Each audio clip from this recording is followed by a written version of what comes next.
So welcome back to Holiday Hoopla Part 2. We're going to pick up where we left off, which of course was sparkle paste. We were talking about these, and these were drying, but I wanted to share how they ended up. So you can see on the peppermint stick that we did, right? This was the first one. I obviously went a little darker red. I'm guessing this was fired brick and aged mahogany because this was like barn door and festive berries. I still like it because I think candy canes, you know, sometimes you get the really dark red ones and sometimes the light ones. But I wanted to share how that works. And I answered the question last time about does it matter which stencil is up and down? It really doesn't. It's whichever one you want to control. So on that technique, you can do whatever. But take a look at this beauty. Ooh-wee. This one turned out so good. This was all of those colors of mini distress ink with that brush and that paste. You see how it sparkles and shines. That's what I love about the paste. It's got that dimensional shine of kind of like embossing powder, but then you have just that little sparkle of the tiniest little metallic glitter. Oh, so good. So sparkle paste for the win. Again, you could see the importance of it, how much I love it, and why I'm very happy that Ranger has added that to the line. Thank you, Ranger, once again for doing that. Okay, so we're going to talk, do a little bit more inking, and then we'll get into some dyes because I do want to ink. But I want to talk not only about the mica, because the mica is seasonal, and I want to preface this with I'm not really sure where any of the retailers are at this point as far as seasonal. I can say that this year for both Halloween and Christmas, Ranger launched the full palette in mica stains. Whether they're all still available or not, I'm not sure, but this is seasonal. Okay, so these are, of course, are the mica stains. I did swatch mine out. So this is a fluid stain with mica. These are seasonal colors. I don't know what's going to happen next year, if they're going to do the same thing and just start bringing them all back, or if they're going to pick and choose. I honestly don't know. But I wanted to demo not only the mica stains a little bit. I've not tried this, so I figured what better time to do it than live on Hoopla. But I haven't tried. Oh, see, I knew I had these here for a reason. I put them off the edge and they wanted to jump off. Okay, what I haven't tried is shifters with a spray. I've done shifter stencils a lot with ink blending, and you might be saying to yourself, what is a shifter stencil? I haven't talked about these in a long time, and this was the perfect time because this time of year, well, seasonal anything, I kind of missed it with Halloween, but it's a great time to talk about shifters because what these stencils are, they are a stencil that I developed with Stampers Anonymous. They're available in regulation size and in mini size. And what shifter stencils are designed to do is they have a design with a repeat. And what that means is that when you get the stencil, mine are already prepped and painted, and I've done, you know, way more thorough demo videos on these just to talk about even how I prep them. But essentially it is a stencil that has a cut design, and then another design is laser engraved in there during this process.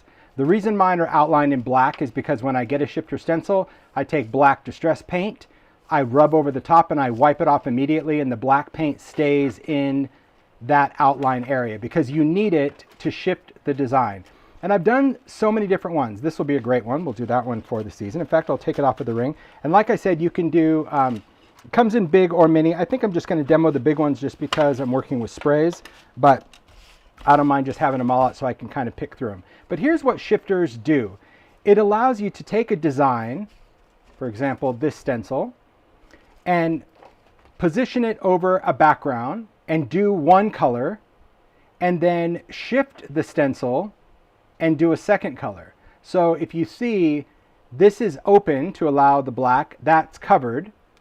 And then when you're done, you take the outline what you just inked, and then do a second color. So then when you take it off, you get a repeat pattern, which is very cool because it allows us to really create a seasonal look. Now this is a quadruple shifter or double shifter. You don't need to pay attention to that. That one's challenging, but cool nonetheless. But it does allow us to take a design, for example, and say, oh, okay, we're going to do Halloween stripes or polka dots or plaid. Or if we get into Christmas, you can make Christmas stripe. You can do different candy canes. You can even do stuff for Valentine's Day. You can really make it seasonal by what colors you choose. And you can see all of these have been done with ink blending, which is good. But I just was like, I wonder if it's too messy to do with sprays? We're about to find out together, because either way we'll have some inky backgrounds and I'm okay with that. So I'll do a tree. I think a tree is good. I mean, I definitely know that the designs that I'm going to use, some of them are even like a flipper. So like this one is a flip to get the shift, but yeah, there's videos on these that they're really cool. I like this one too. This one makes me nervous because this might be a little, who cares? Might be a little too much. Who cares? This one, this is a shifter multi. So this pack comes like in different size circles where we can shift. I think I'm going to try one of those. Okay, I'll just pick those to start. Yeah, I'm going to go with that. I don't need to do a bunch to answer my question. I just need to do a few and we're about to find out. But they are really, they're cool. And isn't it always the thing? It's like, you know, you have things and, you know, when was the last time you used it? You haven't used it in a while, and that's just how I am with shifters. So for this, I'm going to do we'll do some tree colors. I think I'll do a little bit of green. Let's do some holly branch. That's going to be pretty bright. Wicked Elixir. Maybe I want to do, yeah, I think I'll do a little bit of, I'll do a bright green and then a dark green. So my light green will probably be a blend of Holly Branch and Wicked Elixir. I like those together. And then I think the other one will be more Tree Lot. I could do a little bit of Specimen, but it's awfully dark. So I think I'm just going to stick with that. And then for the mint, let's do some, I think I actually have, it's fun that these are festive. So we'll do Peppermint Stick. Why not? We'll do that for a color. And then another minty color. Maybe we do Merry Mint. How about that? That will be our minty one. And then who knows if we'll get to the circles. By then I might be bored. Okay. So when you use mica stains, I would say it's a good idea to try to lay them on their sides. The mica always settles at the bottom when you're storing them, unless you store them on their sides, which I wouldn't really recommend because it's a spray. But if you give it a few minutes, that will start to kind of slide its way along the side of the bottle. It just makes it easier to mix. That's really what it's all about. Just makes it easier to mix. So we'll start with the trees, because at least at this point, if I mess up with the green, we know already before we even get into the mint. So these, I use my mica stains a lot. I will say I go through them faster than I ever thought I would. So most of my bottles are pretty empty, but they have a mixing ball that you need to make sure is moving around in there. If the mixing ball isn't in there, it could be stuck in the sludge. So you need to make sure that you get this mixed. You can shake it up and down like that, but sometimes depending on where you live, it might force the ink to come out of the sprayer. I'm never bothered by that. It's just when I open it up, I'll wipe it off if that's the case. So this one you can see really, really full, so it doesn't mix nearly as fast. So it is a good idea if you use them. It'll mix faster then too. All right. Yeah. There we go. Here we go. Okay. Take a piece of paper, or we'll do a tag. We'll do a little bit of both. I'm going to get a media grip. I think that will help me. Oh, that's the wrong size. It was nice to get all cleaned up after that. We are cleaned up. That's the thing. Clean. Okay. So we'll take a piece of media grip. That's just going to help get everything to stick together. Keep things from getting too messed about. Watercolor paper, and we'll start with that. Okay, I'm going to position the trees so you can see on here we got open spot and a closed spot. So it doesn't really matter. I mean, you're just creating a background pattern, so don't overthink this. But I want to, yeah, I'll be okay with that. Because normally, like, I think I'm going to be a little bit more particular. That's really what I'm going to be. Just because I want this to really work. So here's what I'm going to do. See, I'm thinking on the fly. Can you guys smell it? I can smell it. Yeah. When I start thinking, it's like, my gosh, the wheels just turn and turn. Okay, so let me just tell you what's going on in the popcorn brain. Okay, what I'm thinking is, you see on my stencil, it doesn't want to lay flat right here on the end. And no fault of the stencil, it's just because there's a lot of cut spaces. Well, if I was doing an ink brush, I know that I'd be pushing down when I'm inking, but because I'm spraying, I already know that there's kind of like a gap under there, and the ink's probably going to flow under there. So I want to secure this down to the sides. You can't really stick down onto the media grip. It doesn't like to have tape. So this piece is too big. So what I'm going to do is just get a piece that is cut to the size of my paper or slightly smaller, which is this piece. Because now what I can do is place the grip down, place my paper over the grip. So that's just going to hold on to the paper. And then when I place the stencil down, now I can still use masking tape to secure it. Does that make sense? I hope it makes sense. That was the whole, that's all that was going on in my brain. Just because with sprays, I probably want to make sure that everything is a little bit more secure than usual. So put a piece of tape there, piece there, and a piece there. Okay, and that's just enough to stick it down. Now I feel better. You guys feel better? Okay. So when you're working with mica stain, you do need to shake it. You need to shake it to where there's not a lot of sludge at the bottom. See how there's still mica there? It's not mixed, and what's going to happen is if the tube of the sprayer is sitting in that sludge, that's the first thing it's going to suck up, and then it's going to be muck. Okay? If that happens, you can clean these out. These actually clean out way better than resist spray does. So, all right, here we go. Now, could you do this in a splat box and all that? Sure, but I like just the fun of going for it. All right, so I'm just going to spray some of that down. That's good. That was a little bit of Wickedy Elixir. This one is a little holly branch. This one has just some different colors, and I like the idea of the spray and splat of a mica stain. Now, when it comes to playing with color, you can decide how juicy you want this to be. Okay, I'm pretty happy with how that is. You could lay another piece of paper over the top. So for example, if I wanted to utilize this, okay, maybe I could even just take this tag that was sitting off to the side. I could place this down. Let's just see what we get. You get what you get and you don't throw a fit. It's just paper. So enjoy that part. And I'll place that down. Okay, let's just see. One, it's going to clean my stencil. And two, I might just get something out of it. I might not, but there was a lot of ink there, so I'm hoping to get something. And I didn't use any water. I didn't use any of that. Just some color. So I got a little resist of those trees. Not bothered by that. Okay. So not bad. Not bad at all.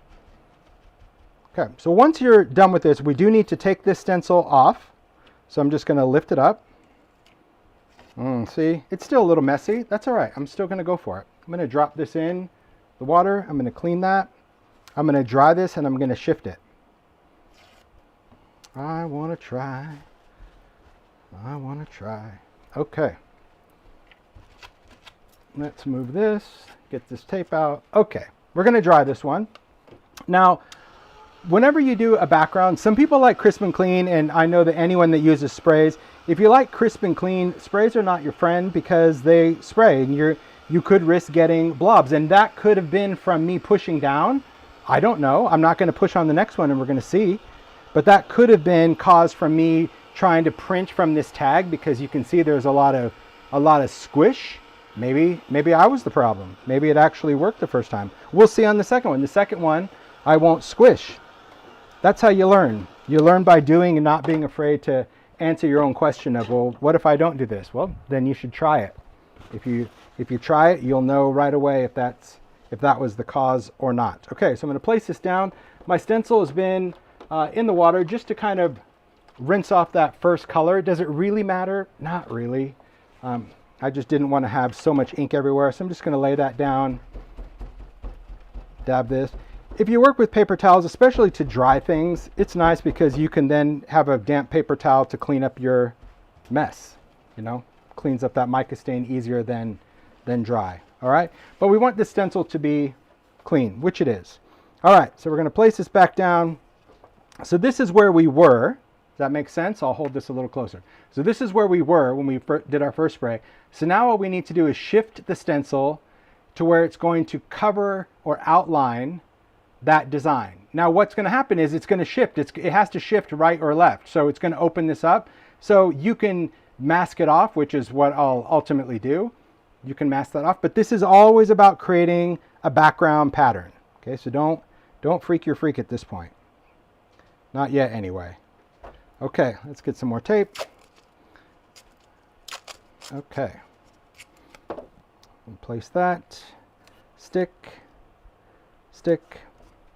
And then this whole thing, well, it depends on the kind of masking tape. This is just Amazon masking tape. So I'll see if it rips my paper. We'll find out together. Who knows? And you know what? Who cares? It's just going to be paper. There we go. So next, let's do a darker green. Or maybe we don't want to do green. Maybe after all that, maybe I want something really different. Like frosted juniper. Or maybe I want to do a little bit of snow flurries. We'll do blues. Okay. It's going to be fun. I agree, Stacey. It is always better with imperfections. The thing is, like, I mean, the Hoopla, you're really getting an inside look as to how I roll. This is who I am. I love the what if. And quite honestly, if something works the first time, I actually see how far I can push that to get it to not work. Right? Mario can attest to that. He's like, but that worked. I'm like, right. But now I got to see what happens if I do this. Will it not work? He goes, why do you want to know that? I'm like, because I could discover something completely different. That's how we discover. So just going to spray some of this. I love that. That's a little frosted juniper, and this is going to be some snow flurries. So these are just two blues. Okay. So this one, instead of the squish, I'm just going to like try to dab off some of this color. It's not taking it off from inside. It's just because I'm really lightly dabbing that on the inside. Then I'm just for a second going to take a heat tool. I know probably Mr. Stampers Anonymous just screamed when he saw that, but that's no big deal. Okay. Nope, not too bad. I'm going to say the imperfections exist either way, so I wasn't the cause of that. It's just going to be probably the amount of spray. But nevertheless, I'm going to peel this off. Ooh, that worked well. And you could shift it again if you want to, but I always make backgrounds, and you know what I'm going to do? I'm going to cut it for whatever I use it for anyway. So before I clean this up, I'm just going to go for it. Now, the thing to know about media grip, and this is what I like and that I'm used to, is that it's completely heat stable. So I don't have to take it out of the way when I'm drying it. I use it a lot, often when I'm embossing, because you don't have to worry about things running around. But this is completely heat stable and washable and reusable. So that's why I'm working on grip. Okay, but here's what I want to do. And again, this might screw it up even further, but I'm willing to take a shot. So here's what we have so far. I love the mica, but I want to see how far this is going to drip. So everyone, like, take a mental picture, because this may never look like trees again. That's all right. I'm just going to go in with water and see how much I can get this to wick and blend, because at this point it's already kind of blurred out, but maybe this will soften the blow and maybe it won't.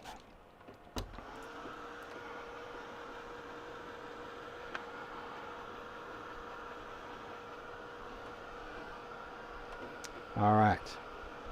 So this is more my jam for a background. It probably won't be most people's, but I'll explain why in a second. It needs to dry, otherwise it's going to look worse than it does right now. Okay. And this could be done with something you ink with an ink tool. This could also be done with a spray, but at the end of the day, this is going to be a background for me, and I'm okay with that.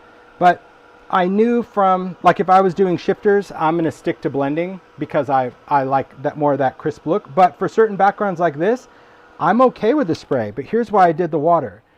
The water just kind of wicks out evenly. So instead of seeing like one tree with a big old schmutz, like now they're all schmutzed. And I think that that's okay, because that still makes a beautiful background that I can use for trees, whatever. I'm going to ink blend over this also because we can. All right, let's clean this up. So all that water that I sprayed is perfect because it just makes for easy cleanup. So that's why I wasn't worrying about drying that right away. And then I'm just going to dry this the rest of the way. And you could probably keep going, but I think if you were to soak it a little too much, you probably would completely lose any identification of what shape they were. Okay. Now, because I want this to dry, notice that I picked up the paper now. By letting heat go through your paper, it'll dry more straight, give or take. Instead of it totally curling up, you can heat from the front or heat from the back. But if heat can pass through your paper, it has a better chance of staying flat. If you stick it down, it doesn't really matter at the end of the day. But when you're working on it, it's just nice to still have a straight piece of paper, and that's from holding it up. Because if you heat like this all the time, heat rises. So it would have to kind of go from one end or the other. So that's really why that's important. Okay. I'm going to just take a little bit of ink. Let's see what colors I want to do. I could do walnut stain or frayed burlap. Let's do a little frayed burlap and see what happens first. So I'm just going to ink this up. Oh yeah, see? That's what it's all about.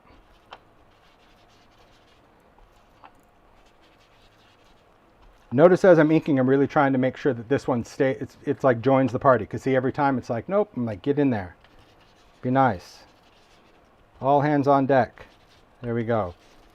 And I'm just starting with a lighter color. That, again, kind of fills in the blanks. Then I'll take a little walnut stain. Let's go in here. So this one, let me grab this. Just because it's here. All right, position that. Awesome. I know, because it's Mario's and it sits out all the time now. You hear that? He's like, because it's awesome. Yeah. I just wanted to, I get that out of your way. This way you don't have to worry about it. For those that are like freaking out about the white space. So here I'm just going in with a darker color. Just going to go around the edge. So when I go around the edge, if you notice that I just pretty much ink in one spot and move the paper, I find that that's just easier. And then I'll just pull some of that ink into the center. Then I'm going to take some water, create those splatter drops. So you can see by using the sprayer, slowly squeezing the trigger, we're getting droplets and not misting. And that's just going to kind of break up some of that border that I just did. Dry it for just a second because I want to create those outlines. And then we'll go in again and pick up some of that color. All right, so now I have it, well, to me, again, still may not be your jam, but now to me I have a usable background. I love that it's got some great vintage appeal. I love that those little water splots just kind of look a little more snowy, but this would be a great thing for a Woodslice, lumberjack. Anyway, just I answered my question. And I'd probably do this, but I would stick to probably polka dots or something like that, because that's cool. But you guys were here for that, start to finish. So do you think I'm going to do the mint with sprays? No. But nevertheless, there's our shifter. That worked really well. Better than I thought. It's always savable. And I think that's the other thing that I like about live. There's no, like, not everything is perfect, but perfection is what you make it. Do you know what I mean? Like, it's perfect to who? You don't know what the intent was. And I think we're so quick to be critical of what we do because it's maybe not what we set out to do. Certainly I thought it would be a little bit crisper, but it doesn't make it an absolute failure. You just keep it and you're like, oh, that's cool. What can I do to fix it? Well, take out all those little tricks that you know, and that's what you need to be mindful of. But I think, like, I love that because we still get all of that mica shine and it still sticks to the trees. So that's the other thing to know. You know, when you ink blend over a mica stain background, I love the fact that it doesn't bleed everywhere. You know, most of the time if you have like a perfect pearl or any type of pigment and you try to use your inks over the top of it, it's going to smear, and this doesn't. So there we are. All that, I didn't even get to use merriment, but I think I'm just going to do a background. You guys don't mind, do you? Just because we can. I really want to do something with merriment. I'm going to do merriment and I'm going to do a little purple. Let's do a little, these colors will be really good together. We'll do these three. Okay, we're going to do Wonderland, Merriment, and a little Hocus Pocus. Okay. Yeah. We watch that. We watch that every Halloween. That's so fun. That's such a good movie. Okay, we're going to work on watercolor cardstock just for this background because I'm going to spray some water. Take a little mica stain and just start spraying. If you have your paper wet, just a little wet at first, you can see that your colors will kind of start blending more on contact, and I think that that's important.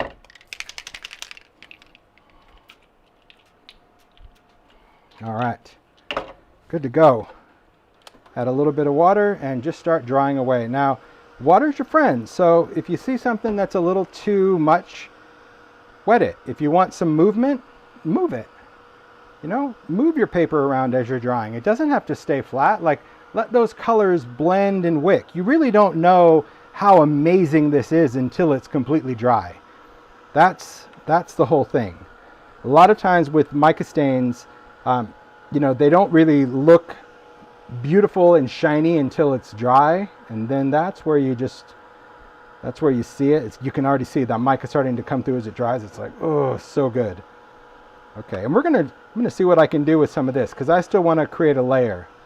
This is too smoothie for me, for my taste. It might be perfect for a lot of you, but see, like, look at that background. That's beautiful, dreamy for a lot of things. But I like things a little bit more speckly fleckly, so I'm just gonna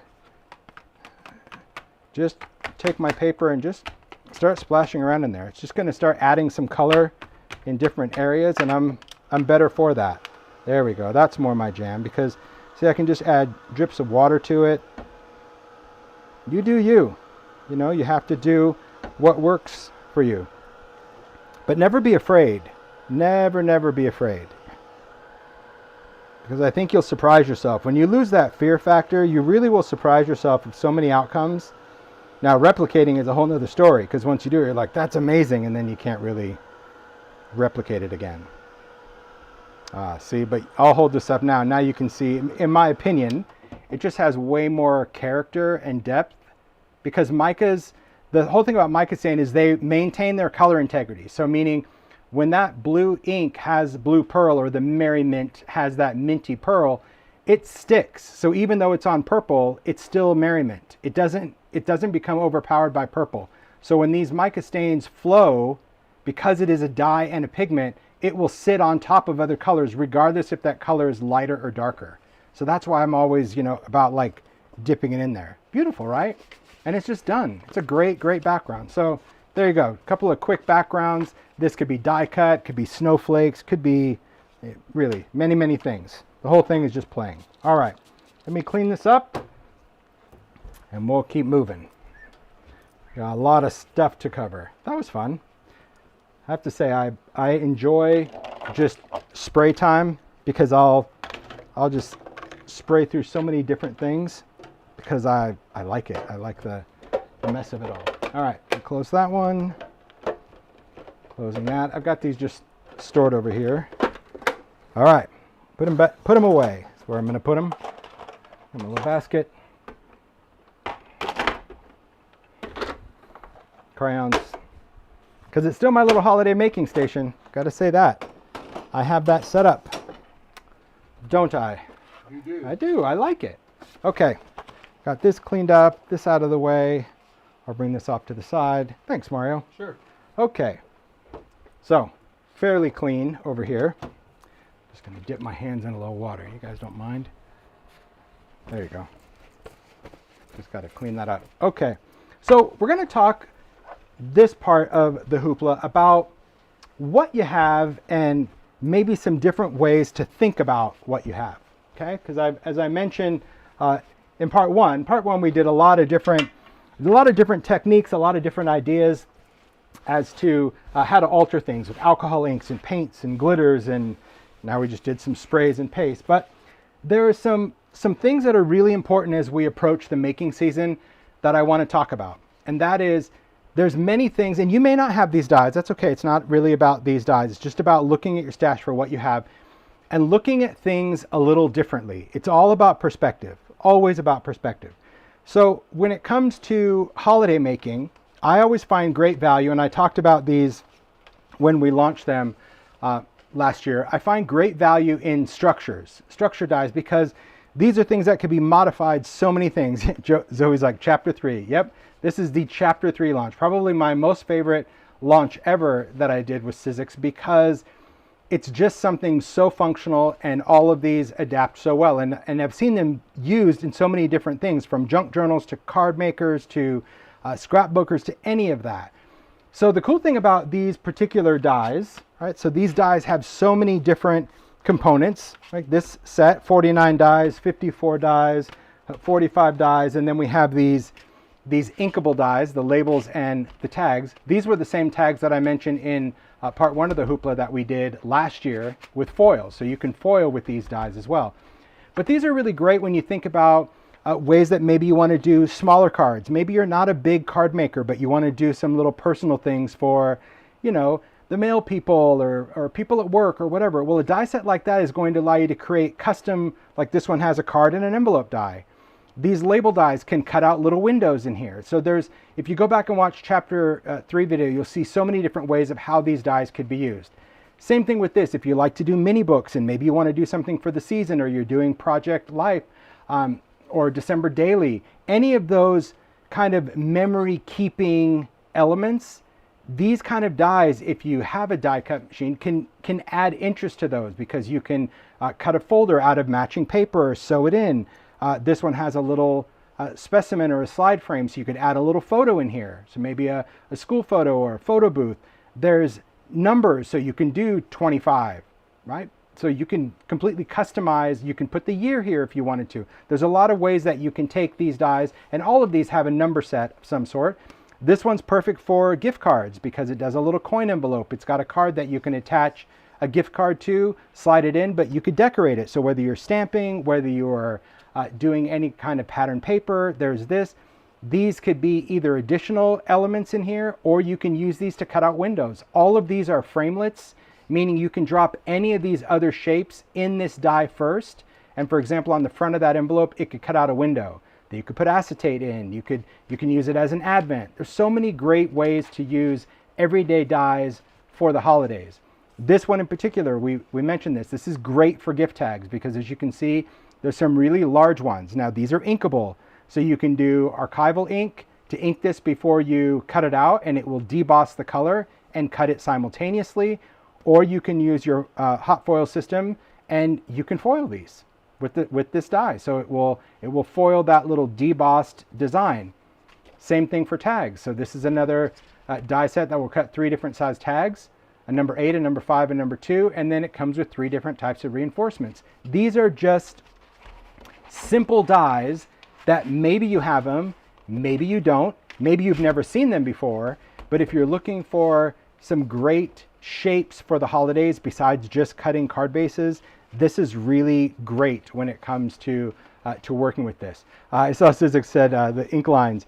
It's really important that you use the right ink. And for those that have tried like archival ink, because it's oil-based and using a brayer, you really do get the best. Plus, the kind of paper you use. I use distressed watercolor cardstock, so you can see it's a bit squishier. The right kind of cardstock matters too, because if your cardstock doesn't want to take the ink or give that debossed design, it doesn't work that well if you're not using the right stuff. So just play around. Again, play around with what you have. So that's the first basics. Now we're going to start talking a little bit more about the transformation of everything. Okay.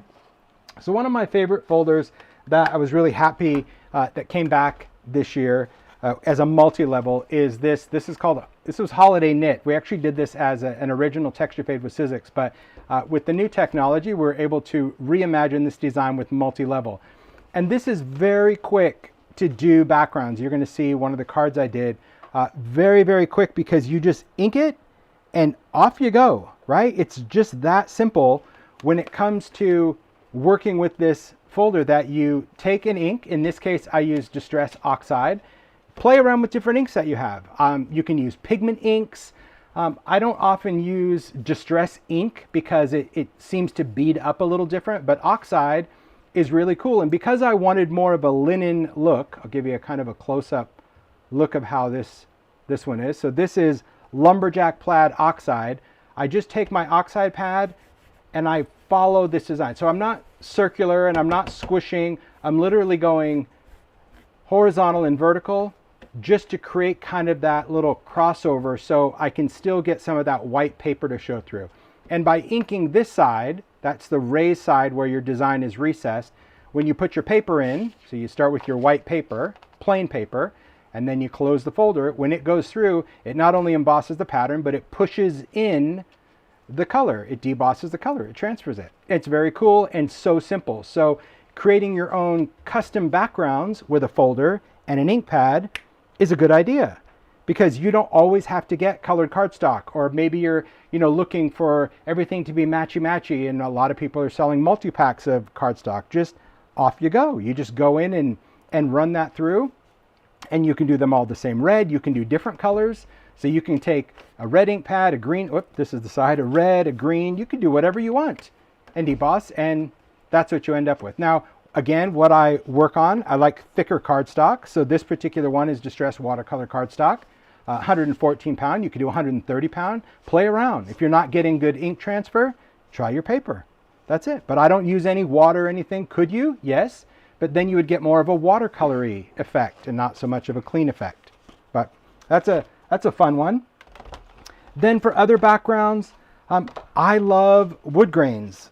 Clearly, I love wood grains. I've done many different styles of wood grains. Believe it or not, these are all different. So this one, this is a lumber one. It's just a wonderful, great plank one. On white paper, not very impressive. But if you ink a folder and do it on craft paper, it's very good. Now this one, and many of these, I ink the folder, but I like to use archival ink for this one. Well, why? Well, because archival is going to be oil-based and it's going to be permanent. So what this did is this actually pushed in all that black you see, all that dark muck is just from inking the folder. And then when I went over with other ink pads and I sprayed it and I did all that, my black doesn't run because that was archival. And you clean this just with archival cleaner. But that makes for a really cool wood grain effect. Or you can just use it simply for the texture. You don't have to ink it. You can leave it just like that. Completely simple, but playing around with your inks in different ones will be different. This one, really love this one. This is tree ring, look at that. Great design. Again, by itself is very cool. I love that missing chunk, my favorite detail of this. But this Woodslice is also very cool. So this one, if you look at the deboss lines, did I use black archival? No, they're not black. What do they look like? They look a little oxidized. So this one I used oxide. You can play around. But oxide, when I got it wet, you can see that it kind of ran a little bit, but I didn't mind. I didn't mind that those little slices had some watermarks, and then I just went in with an ink pad, kind of do a little direct to paper, but this just started out as craft. You could do this side too. A lot of times with wood grain, you can use either side. But that's a great way that you can really switch up your cards, your gift tags, any of that with just a different kind of wood grain.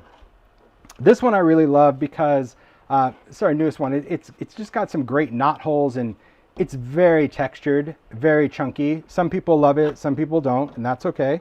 I happen to love it because I love the design. Again, either side works great, however you want the knot hole. But take a look at that one. I mean, just we've come such a long way in wood grain, but so different. You know, this was when we were really starting out with 3D. We're like, ooh, is this going to work?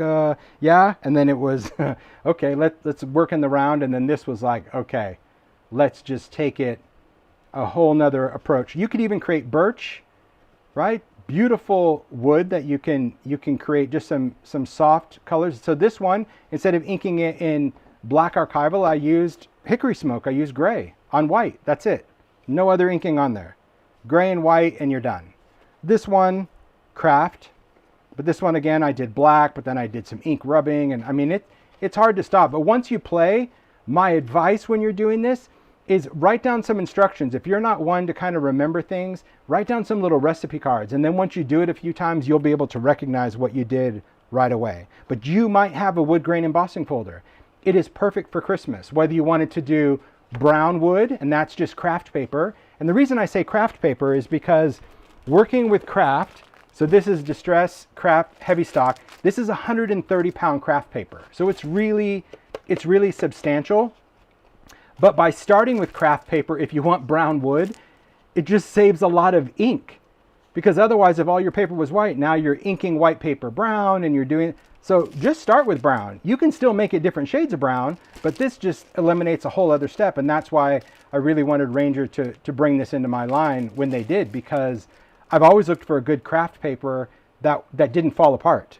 I wanted something really, really robust. So there you go. I agree. It's always like stick a bow, you're done. But really die cutting this, using it as card panels, so many things that you can do with wood grain. So that was what I wanted to talk about as far as embossing folders, whether you're doing some cool wood grain patterns that and maybe they're none of these, but maybe you have a wood grain one and that is a good reminder, or just something just as simple as inking a folder can create a very cool festive background.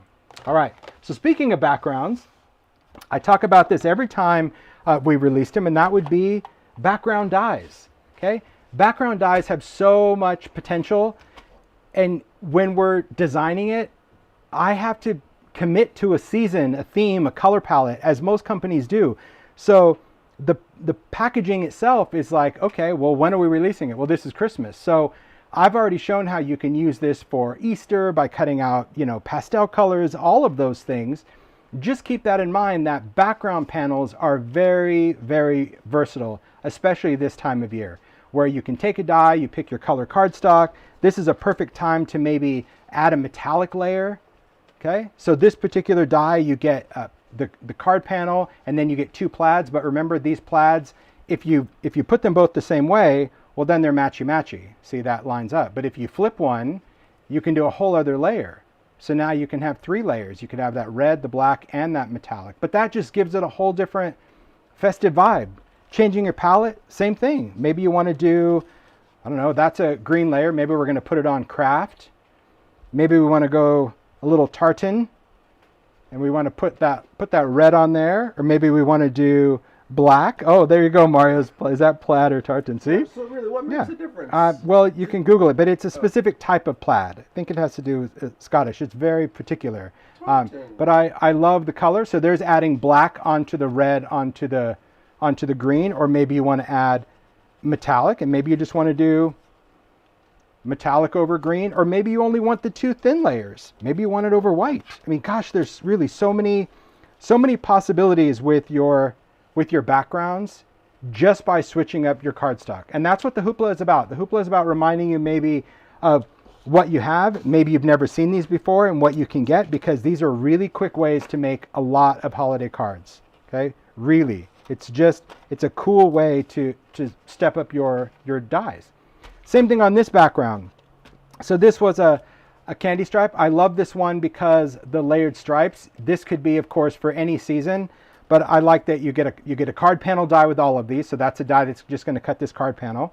Then this one has a wide stripe, and then it has a skinny stripe. So for example, this one, I just did a little bit of pink. So these pieces stack up. So you can stack them up, and depending on how you position it, so take a look at this one. So you can see where the red is showing through. If I take this top panel and I flip it, I'm going to get a different pattern. So see how now my red stripes are skinnier and I see more white? So that's that way. And if I just flip this top layer over, you get a completely different effect. So if you are making, I can't do it there. See, there you go. You're going to have a different look. So you can play around with your dies as far as configuration, layers, what colors you want to put up, or you can just use simply 1 layer. But it's a simple way to customize this. And yes, I'm showing you Christmas, but you can do this for Valentine's Day. You can do this for Easter, Mother's Day, springtime. You could have done this for Halloween. Speaking of Halloween die, because that's when this came out. But this is way beyond just Halloween. This is probably one of the most festive designs ever. Again, card panel. This die has 2 different Swiss cheese cuts. It's got one with some tiny dots, one with a lot of big dots. So if I can still do white over white with red. I get some great little candy cane or peppermint. Or if I had a green card base instead of white, that's what's going to show through there. And just like the other ones, if I flip this, I'm going to have a different amount of those green dots. So this one is not as many. Let me stack it up. Not as many green dots showing as the other one. So you have the option of how many you want to reveal, because those 2 top panels stack, but this bottom one gives you just the slightest outline as your card base all the way around. But that's really a simple, fun way that you can create layers. I also love, well, here's what we can do: red and green and white. There's this one. That's fun. That's festive. I do like those other colors, but even metallics. So if you have any cardstock, so this is one of my favorites. This is Craft Stock Sparkle. So this is a craft paper. This is how it comes. I asked Mario to grab me a pack just before we went live, so thanks for doing that, Mario. So craft stock, this is what it looks like, Craft Stock Sparkle. All the craft stock comes bowed, just how it is, because it's a printing process. So whenever you print heavy ink on craft, it just does this. So whether you buy sparkle or any of the colors, they all have a bow to them, but when you stick them down with glue or tape, they are flat, okay? But what I love about this paper is it is a craft core. This sparkle is not glitter. There's no texture to this at all. It's completely smooth because this is an ink. So it's not even a foil to rip. It's it's an inked layer over the top. Now you can alcohol ink this, stamp on it, draw with a Sharpie, use Copics. You can use anything you want on this, but I love how fine and shimmery it is, and the fact that there is zero glitter in this paper. So when you die cut it, it's very clean. But I love the sparkle, because yes, this could be for Christmas, but maybe your Christmas is, you know, very metallic. Look at that. That's so pretty. Or maybe you want to do this for weddings or anything. I mean, background dyes, sky's the limit. So, so pretty. I absolutely love this paper. We used to do these things called deco sheets, where like peel and stick of this material, but I was always sticking it to cardstock. I'm like, couldn't they just manufacture it where it's already on the paper? And that's what they did. So yeah, you can see that's kind of that deco layer that is printed on there, and then it's fused to craft. But really nice. It embosses well and die cuts like a dream. Obviously you can see just how nice that cuts out a sparkle. So that's the other idea, is going in and looking at your background dyes and saying, okay, I've got some background dyes. How can I switch up colors to make them for the season? It's really fun. Great way to add some interest to whatever kind of makes you do. Again, cards, anything that you want to do. Okay, so far so good? We doing all right? Doing great. Okay, so next I'll talk about a remix. So I'll ask Mario to throw up the link to this. So last year I did this thing called, I think it was last year, called a Sizzix holiday remix. And really what it was is that I felt that we did so many dyes and so many great little characters that I wanted to remind you guys that you can remix your dyes. You can take old and new, and you can mix and, thanks Mario, mish and match. So the whole thing about that video, if you go back and watch it, it's really a lot of fun, is all these samples showing how you can take all different dyes and remix them. So like this was Bunny Games, and then I think the little hat is, I think this is either from the December Chili and Freezy, or maybe it can be Twig and Stump, a mini candy cane. This is from Bold Tidings. I think this might be from Eugene the Penguin. Then of course we've got Spencer the Skull, but then I think that this came from Winston the Snowman, and then we've got a hat. Maybe that's also from Winston. I love it. Mr. Bones adding this, I think it's from Holiday Hipsters or something, the Gothic Gate, but make it again like Nightmare Before Christmas. You can turn gears into wreaths. So these are just taking any of the gears and then adding some pine cones or holly. It's just ideas. So we got Clarence. I think that hat is from Eugene. But you can really, there's Theodore. Again, there's that scarf. It's very, very fun. Gertrude with the wreath, and Marion Bright.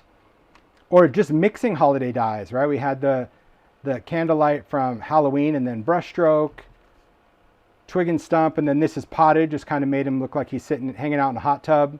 That's kind of fun. Let It Snow. Festive Besties. I love this one. This is super fun, but I love these Papercut guys and holding the frames because they're kind of doing selfies. I just thought it was hilarious. Be of good cheer. So a lot of these dyes are retired. Sizzix usually only has seasonal dyes out for 1 year, but doesn't mean that retailers don't have them. But if you go back and check that out, that's really just a great way that you can take an everyday dye and give it a seasonal spin with other things that you might have. Because maybe you've done Eugene and you're like, I've done the Penguin, I'm done. Yeah, but his hat could be used on other things. The packages and presents could be used for other things. So the remix was fun, and that's what kind of got me down this road for Hoopla, because I was like, I wanted to incorporate something like that. So let me challenge myself like I did, because I enjoy the challenge. I do. I enjoy the challenge of thinking outside the box. I also like the look on Mario's face when he comes in. He's like, I thought you were working on the Hoopla. I go, I am. Well, what do you got? Bats and Halloween. I'm like, just stand back. I got this. Stand back. I got this. So this particular one, I love this. I've talked about Moonlight and how much I really loved this die set. I even talked about how we have the great up on the rooftop with Santa and the reindeer, and how it makes for a great moon. But it can also be just a great planet. So you can mix and match your dyes. But if you have, this is one of my probably most used. You saw that in the remix. I I think it's retired, but it might still be available in certain stores. But I love, you can see I die cut sentiments all the time with it because it's super fast, because all the sentiments are all like on a die. You don't have to spell it all out, and it does the knockout or the positive. But it does make a really great planet. Although it isn't, I understand it's a moon, but if you have it because you had it for Halloween and maybe you have this die from years past, this is a great, simple peace on earth card where you can just simply do blue and green. I don't think anyone's going to call you out on geography. If so, you probably shouldn't be sending them a card. But here you can see that I just stack those two pieces. This is just Sizzix cardstock, do a little sanding, and then that, you can see that's that sparkle cardstock. I just raise it up with some foam squares because if you're doing light on light with a reveal, adding a little distance just creates the drop shadow. You don't even have to be bothered as the maker, right? If you create that gap, the lighting itself is going to automatically create a drop shadow, and it's going to make this stand out. If these were touching, it doesn't stand out nearly as much because you lose that distance. So a little bit of foam adhesive, some little metallic droplets, but simple. So maybe you're not on a budget to go buy a bunch of new dies, but you had this one because maybe you had to have it for Halloween. Well, it does make a great Christmas die. Even if you don't do blue and green, you can still do this out of metallics, grays, any of that, and do peace on earth. So that's one way to think about those dies, just kind of reimagining what's there. Okay, I do. I think it's a pretty card. It is. It's a pretty card and really simple. The next one is this one, a favorite. I know. I love that these big Tidings, big Frights. It's a fun die just because they're big and they're bold and they can do so many great things. But one thing to remember is when you have a die and it might be your favorite, it might be something that you absolutely love. There's other dies. I'm going to flip this around in the package because it's upside down. That'll drive me crazy on camera. You can take older dies and look at them and go, huh, well, this is interesting. What if I have this and this? I don't know. But what I liked about this one, this is colorized Toyland, is that it had all these toys that were cut off because they come out of the sack. And I'm like, I wonder how they would look popping out of these words. And I think they're perfect. You don't have to use them all. I use them all simply for the hoopla, but you could take any element, and I love the idea of like a little teddy bear popping out of the O, the little candy cane, maybe you have a present popping up, and it's just a fun way that if you have this die, because let's face it, as makers, as much as we love stuff, we may be collectors and use it, and we also might use it and be over it, or we bought it and we never used it and we got over it before we had a chance. That's what this is all about, is saying, maybe you didn't want to make this, and maybe you're like, why did I ever buy this? Okay, forget the bag. These elements are cute, and now you can tuck them into everything. And maybe you don't have this whole idea. The whole idea behind this is maybe you have like, okay, I don't have these words, but I have this die. Great. If you have other word dies, see how they work. Just have them popping out of things. I think that's really just a great way to mash up a die, old and new. And like I said, you may not have this die, you may not have this die, but if you do, or either or, it's just cute and fun. That's what the mashup is all about. I love that. I love the challenge there to do it. And I think having them just tucking it in there, and you can see on these, because these particular ones have that shadow layer. So I didn't really want to go behind the shadow. I wanted it to go like under that word, but I just used the angle. I didn't cut anything other than the die cut. Like I didn't modify it. I just wedged it in there to where it looked kind of fun and quirky. And to me, I like the idea. I think it's good. Okay. Next, we'll talk about one that I've already shared, but I'll just take you a little bit further through it. This is Road Trip. This is colorized. And again, this is a die that came out at the beginning of this year. It's just a fun die, great for travel. I've seen so many amazing things. So thank you guys for sharing what you make with this. Like this car has gone to the beach, the mountains, like it's had monsters driving it. It's had flamingos driving it. It's hilarious. I absolutely love this die. And one of the things about this die is that this tree is designed to go on the rooftop, and it has a special little tie down die. So this is a make that I did. There you go. There's our Moonlight. I added some tiny lights to the back. But if you watch part 1, you already know how this window is done, right? Snowfall grit paste on either a piece of acetate or clear shrink plastic, whatever plastic you want to use.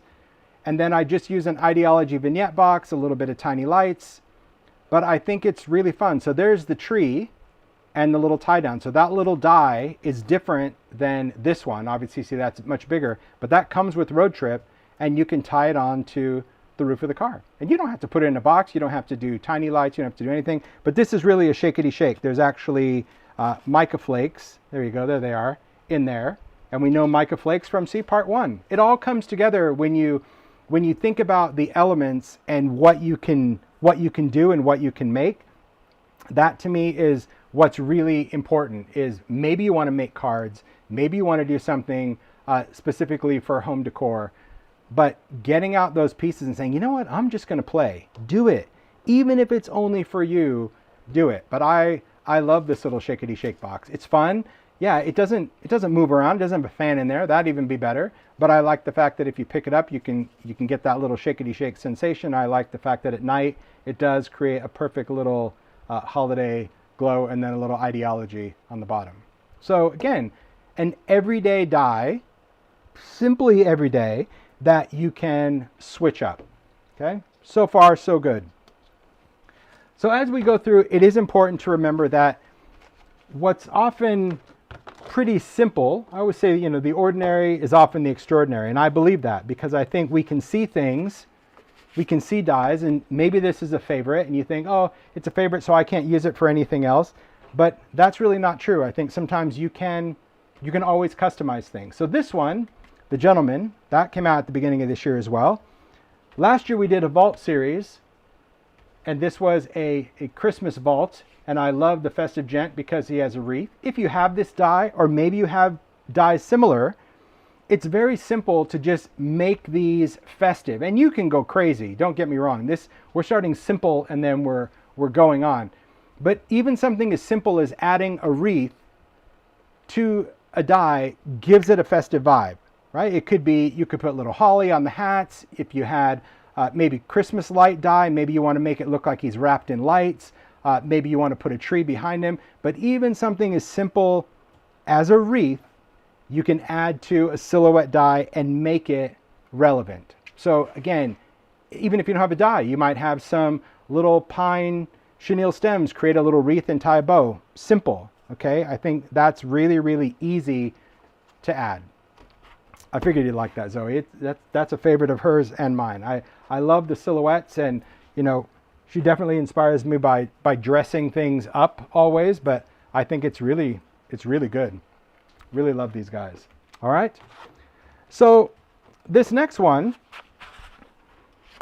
that was a Valentine die. Now we did this again beginning of the year, and because it was that time of year, Valentine was kind of my thing. Love you, you and me, all of that. But let's not forget really what you get with this die.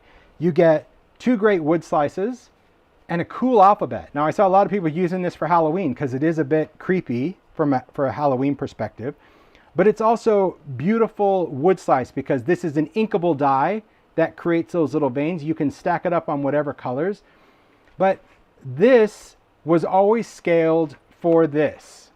So this was that new Festive Gatherings, and it was always designed to actually work together.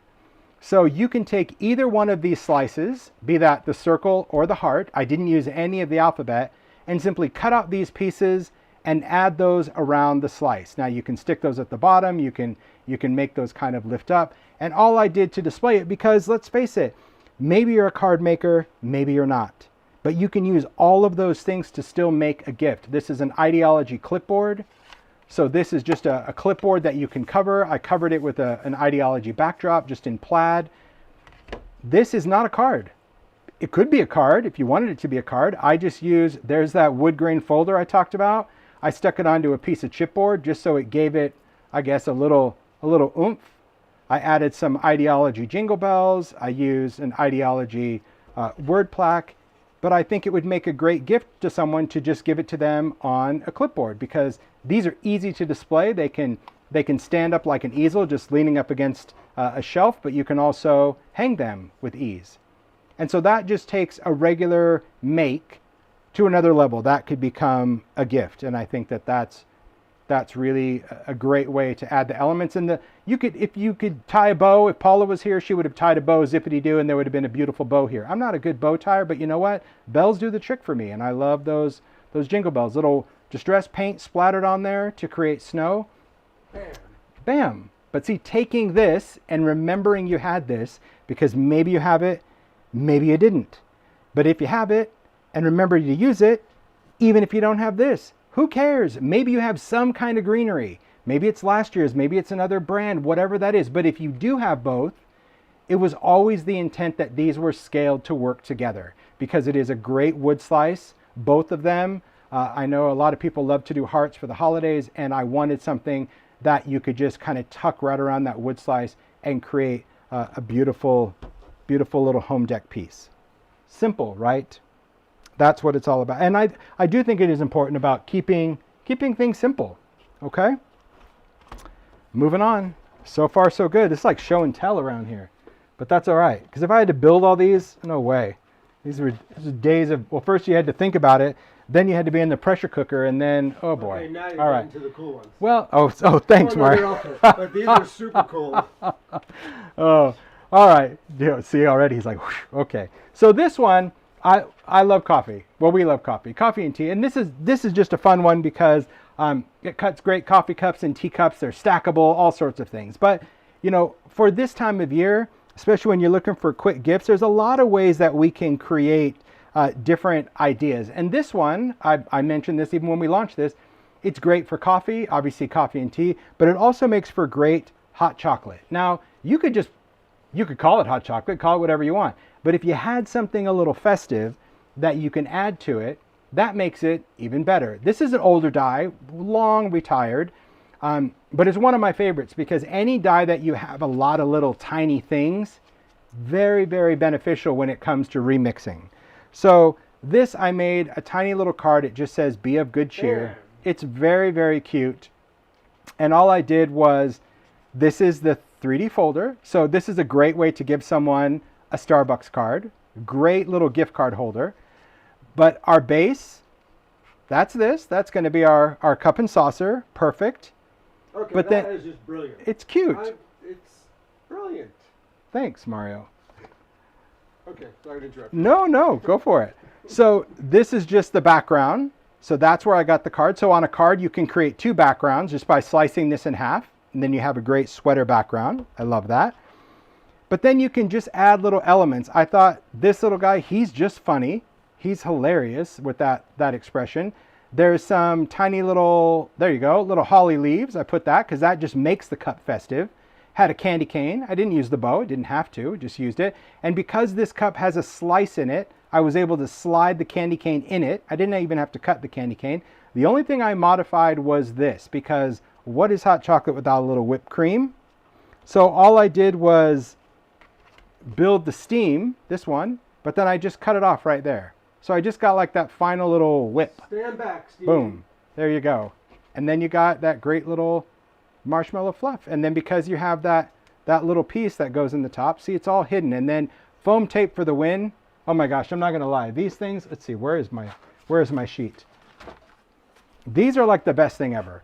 I got these from Simon Says. They come in different thicknesses. They come in black core and white core. This is the thicker one. But I just love these little ones because I used to cut off my little foam squares and little tape, but then most of the time it would stick to the scissor. And I love that I can just, see, I can stick them everywhere. And if I do need to slice one, I can. But it's cute. And then, of course, this little stamp, well, we know that's from Christmas cartoons this year from Stampers Anonymous. I think that font is just so much fun. And so if you're looking for a great stamp set to go with anything whimsy, Christmas cartoons is it. Even if you're not into the cartoon stamps. Like, to me, that stamp has value just for the sentiments in this font because it makes for a really fun way to add a gift card. Ooh, I'll take right? that Starbucks card. There you go. It's vintage. That's cool. I have so many Starbucks cards. Oh my gosh, I should talk about that real quick. Would you do me a favor? I don't know if you're going to, this might be it. Sure. So you're going to go into the closet right there. Yeah. You're going to go to the back row of metal shelves. Okay. On your left, okay. You're going to go third shelf down, second bucket in from the right, and there should be a little album there. All right. Ah, see, I sent him in. to the buckets, because I talked about this before and I think people thought like maybe I was kidding, but I really do. I love cards. Did you find it? Not yet. See, he was just like, yeah. You're on the set closest to the wall back there? Yeah. Yeah. It's in one of the little shoebox buckets. Yeah, I'm looking. Okay. Yeah, see. I knew. It's an easy find. That's all right. Okay. I'm just going to clean this stuff up. It's a little black album sitting there. Honestly. No. Fail. Dun dun dun. Here, I'll walk over there. Yeah, you'll just. There. On your left. Right there. No, keep that second shelf back. That one right there. No, there. Third one on the top. One over. Grab it. Open it. There it is. Oh. I was on the wrong side. Right, left. You know how that works. You know, This is what it was about. wrong side. Hey, you did it. Oh, you know what? We're frozen anyway. That's it. Let's see. Okay. Can you see us? Can you hear us? Woo! The camera froze. So see, that was meant to be. But at least the live is still here. Okay, let's try to go back. Let's see. No. Okay. There. You entertain. I got to see what's going on with this thing. Entertain. Well, Okay. poor Mario. He got a little panicky. Nope. Okay. I'm going to go back Not to this. working? Yeah, well, the camera isn't, but that's okay. That's all right. All right. I'm just going to unplug. This is never good during a live, guys, so it makes me so panicky. But they can still see you, right? Yeah. Can you stand where they can see you? I'm here. There you go. All I'm right. here, I'm here. Okay, let's see. Can you guys see? Okay, let's see. Go back. Yeah, please. Please, oh, please, oh, please. Oh, thank goodness. Ha! Oh. Okay, we are back. I went on Yeah, my- see, open mic with Mario. Did you see the panic in Mario's face? He's like, no. Okay, this is all I was going to share with you. This is, file this under Who Really Cares. Who But cares? I still wanted to share it. I've had this collection for years, and I think there's others out there, because a lot of times I'll buy them from eBay. I buy them from kind of all over the world. But I've been collecting Starbucks gift cards forever, and I thought I was kind of the only one, but obviously not, because they make albums for them as well. But yeah, I've got them from South Africa and Germany and Japan. I have them filed by like different places around the world that we've been, or a special edition. Look at these mermaid ones. These are really cool. Look at all those special mermaid ones. So good. Had a friend that worked at Starbucks for years, and she'd be like, we got in another batch. I got to send you some new ones. So I got like a whole birthday section. So I'll use them often for a little thank you section, congrats, Valentine's. I'll use them for different makes, just for props. See, even Easter, fall, I have one in a make right now. Halloween ones, those are really hard to get. Those are pretty rare, but I do love the Halloween ones, and a ton of Christmas, because I think one year they did a bazillion Christmas ones. So I love all the different designs, but it's a great way to put stuff in your makes. See, there's one from the UK, from Paris. I think that one's from Shanghai. Yeah, when we were there. Just good fun. California, Phoenix, New York. But this is my all-time favorite one. I'll take this out just to show you. It's a good one. It's really, really good. All right. All right. Look at that. Isn't that cool? I love that. I wish they had all those cards that just do that. $5 Super on every fun. card. Cha-ching. Yep, that's good. Anyway, fun. Just a fun little collection. Now Mario can go back to breathing normal. Okay. All right. He always gets a little panicky when he doesn't find. So let's move on to the last bit of inspiration. Then we're going to get back into a demo.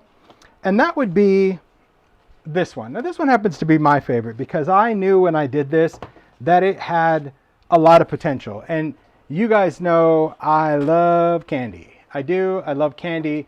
So this is called True Love. It was a Valentine's die. There again, I'm not sure if it's being made anymore, but I remember when we did this was out at the beginning of the year, and I said, hey, you know, these dies are going to be used all year. And they're like, I think this is a little specific. I'm like, oh, I don't think so. So this was a die designed to create a wonderful box of chocolates. Okay, I absolutely love the idea of creating chocolates, and they're really fun to do. And I really wanted to try to figure out a way to make them festive. So I came up with a way to take a Valentine box of chocolates and make the cutest little holiday chocolate boxes. Little cards that you can do, especially if you plan on maybe doing C's gift cards, which we love C's. So these little cards are very simple, very fun, and very cute. And the whole idea behind this is really just taking certain pieces. Now, of course, I didn't use any of the heart chocolates, but there are 3 other shaped chocolates. There is a round, kind of a bonbon. There is a rectangle and a tiny little square. And each of these cards only uses 4 pieces. So if you made this one, if you ever made this big one, this was a lot of chocolates you were making. Boom, boom. This is very quick. So you can make these cards with ease because you kind of get in chocolate making mode, right? Kind of like I Love Lucy, where you can just sit for a couple of days and just make a bunch of chocolates. I made milk chocolate, dark chocolate, I did some white chocolate, and then it really was about taking the decor and just changing the color. That's it, just changing the color. I wanted to do a little metallic bow because I always think for those festive holiday boxes of chocolates, it always has that fancy little, you know, elastic thing that as a kid you pull off and you snapped yourself. And okay, so really the challenge for me was figuring out a box. How do I figure out a box? Because could you just put a piece of chocolate on there? Yes, and this was just kind of the step out to show how this die set works. It comes with a paper. You kind of have to build from the bottom up. A paper, that's the highlight of the paper cup, so it's usually a gray. Then 2 layers of chocolate, and then your decor. And your decor, you can use whatever. And you could choose to do glossy accents or glitter over the top. I did that, but you can see when you build these layers, it makes the perfect little chocolate in a cup. So for the boxes, that was actually what worked out to be the easiest. Now the bow came from the sled, but if you have a different bow, you can use that. But this came from the vintage sled this year. I really like the style of that bow and how you angle it changed. But these are your boxes. So if you have any kind of nested dies, now I happen to like these just because I have a bunch of different sizes, but nested dies are nothing new to paper crafters. So I just use these. These are all the stacked tiles. So these are the die sets that come with multiples of the nested shapes. All right. So on this particular one, I wanted a tree box. I know not many people do nested triangles, but this was the perfect tree shape. So I have a tree box. Then I wanted a square box. So there we go. Where's the square? There's the square box. But you could do a heart-shaped box because they're actually bigger than what it looks like on the package. A round chocolate box, like a hat box, or an oval one, or a rectangular one. So any of these dies will make the perfect size chocolate box for 4 pieces of chocolate, even if you wanted to do something hexagon. So here's how easy it is to do the box itself. The chocolates, as I mentioned, there is your step out. It's really easy. There's even a YouTube to show you how to assemble it. But the box itself, I actually die cut the pieces just to show you because it is pretty easy. Okay, so let me just take these. We'll kind of bring this in. All right. So, and I know this isn't the perfect box, so don't be all judgy McJudge, but here's the idea.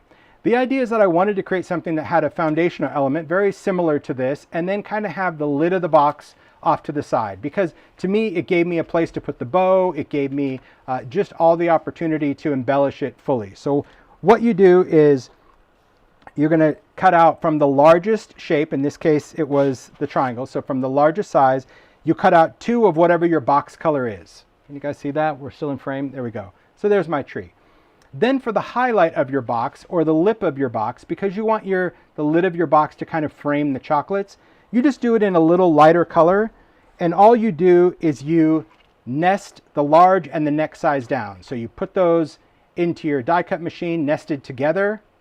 So I have my big triangle, then I have the little one, I tape it in, I run it through, and then it pops it out. So that's the smaller triangle, but it's left with this little frame. And this little frame is what can go onto this. And this is how you create the base of your box. This is the base of your box. And then this, I just did a little offset.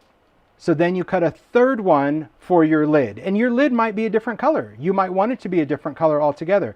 Now, do you have to do this little offset thing? No, you don't. You could just do that and that if you want. But I felt that by having those little offset layers, it just gave this a little bit more playroom because the chocolate covers a lot of it up. So I don't mind that the corners don't, you know, like, well, technically that would be solid. Yeah, I know, but I think for this, it gives you the great perspective. And so I just wanted to share how simple it actually is to build that box. And it's very cute if you're doing gift cards for candy to sit down and, I mean, a C's gift card is amazing in and of itself, but to have a card like this, it's really charming. And you can use whatever sentiment you want. One of my favorite sentiments is from Scribble Christmas. This is old set. This is CMS 249, but it has some great little handwritten, something a little bit quirky that to me matched the art style. So it has these little script greetings, you know, season's greetings, Merry Christmas, Merry and Bright, Happy Holidays, Winter Wonderland, but then also in the sketch. But you can see how cute that is, that you just have as a card base, and then you can just build your chocolate. So could you add glitter? Yes, and glossy accents, and, you know, but I like that, you know, that kind of reminds me of a little Christmas tree.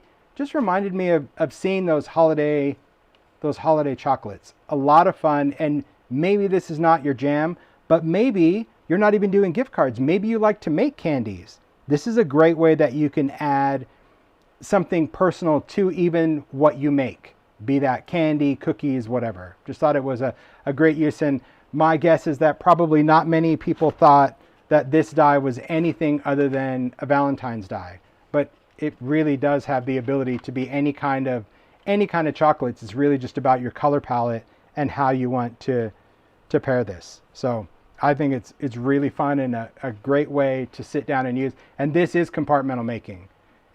Once you get in the groove, it doesn't take long. My advice is like to spend a few days making chocolates, really cutting your papers, doing the boxes, because when you cut, I don't know if I even have probably my little setup. Can you grab that stack of portion cups on my table? Yeah, is there a piece? Thanks. Yeah. This is only what's left because all my other stuff was already used up. But this is how I make. I just go in and cut the pieces. So, you know, the die set is really easy. It is. It's so easy. Everything is broken down by what you need for what color. I mean, it's a colorize. So like that's your paper, even though it looks really weird, that's your paper, that's your outline, that's your chocolate 1 and chocolate 2, and they all have a little engraving on the back too. So, you know, that's a really simple thing. So I kind of do my papers and edges, put those in a cup, and then I'll cut a bunch of chocolates, and then the last thing I'll do is cut the icing, because to me that is where it gets kind of a personalized thing. So you can just sit there and all of the papers that I do, and I've talked about this before, they are all pre-Xyroned. So they all go through a Xyron. We have 2 different ones. So it adds adhesive on the back. So this has a permanent adhesive cartridge in it. We run the paper through first, then we die cut it, and then all of these pieces, even this skinny stuff, I'll show you, is peel and stick. So I saw someone asked where the bow came from. I mentioned that, sorry. It came from the vintage sled. That's where that bow came from. It's a fun bow, but it's also in funky. So if you have any of the funky florals, you might have a couple bows in funkies. But I just take a die pick. So you could ink this first, you can do any of that, and then you just peel off the back of that. So this is sticky. So now I don't have to worry about any liquid glues, any of that stuff. And these all have score lines. See the score line? See right there? So this tells you where this piece goes to the nearest ish. Again, once you find your groove, you don't even have to look where it goes. You already know exactly where it goes. But what's weird about this is it goes where you don't think it goes. Meaning you're supposed to have some stuff sticking around because this is the paper. So when you put it all down, it just gives it a more realistic look when there's little paper elements sticking around. But it's fun. It's fun and easy to do. Honestly, you can just sit down, have a show on, and yeah, make chocolates. Who doesn't want to do that? That's fun. That's really good fun. All right. So there we go. Perfect, perfect, perfect. So, and some people, they like to die cut and then like run it through a little sticker maker. You can do that too. I just find it, see, every single piece of paper that I die cut all has adhesive on ahead of time. So like if I'm gonna do this, and I just use a tonic pick, because the tonic pick is sharper than a die pick, but then you peel that off, you line this up, and Xyron's really forgiving as well. So it gives me time to kind of stack it, and then you just push. Yep. Yeah.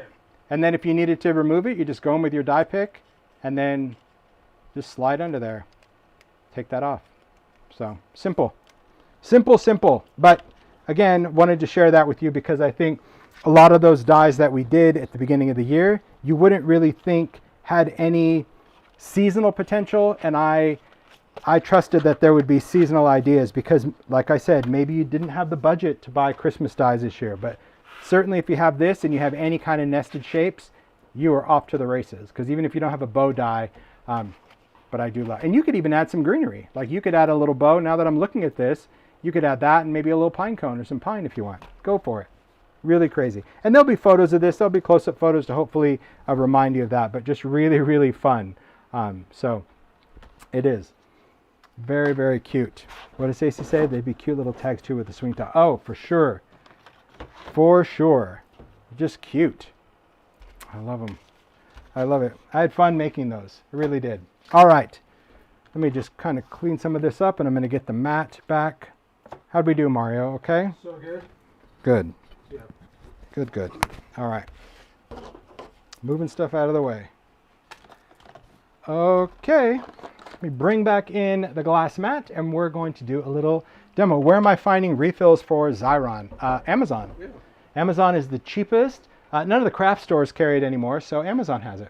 And you can often buy it from Xyron themselves, but sometimes they're out of stock. Most of the time they're out of stock. So yeah, Amazon is where I get them. Okay. All right. So I wanted to share this one. I wanted to kind of, I knew with the Hoopla, I wanted to share a lot of different ideas. I told you it was all about ideas, ideas, ideas. This particular one is one of my favorites. It's been around for a bazillion years. It's actually one of the things that I did on the Carol Duvall show. And I know she passed this year, and it just, I don't know, I've been thinking about it ever since because we did it on her holiday special, and she was so blown away by it, and it's like it has such a nostalgia thing. So the reason I'm telling you this is because when I had the idea to do it, I reached out to Ranger, and I'm like, hey, Alan, I need some cut and dry felt. I don't have any in my studio. Do you have any? He's like, oh, like that's being discontinued. I'm like, what? I mean, cut and dry has been, before I even started designing for Ranger, that's like over 20 years this product has been on the market. So mark the date. We're going to timestamp this video right now that for the November Holiday Hoopla 2023 cut and dry felt is being discontinued.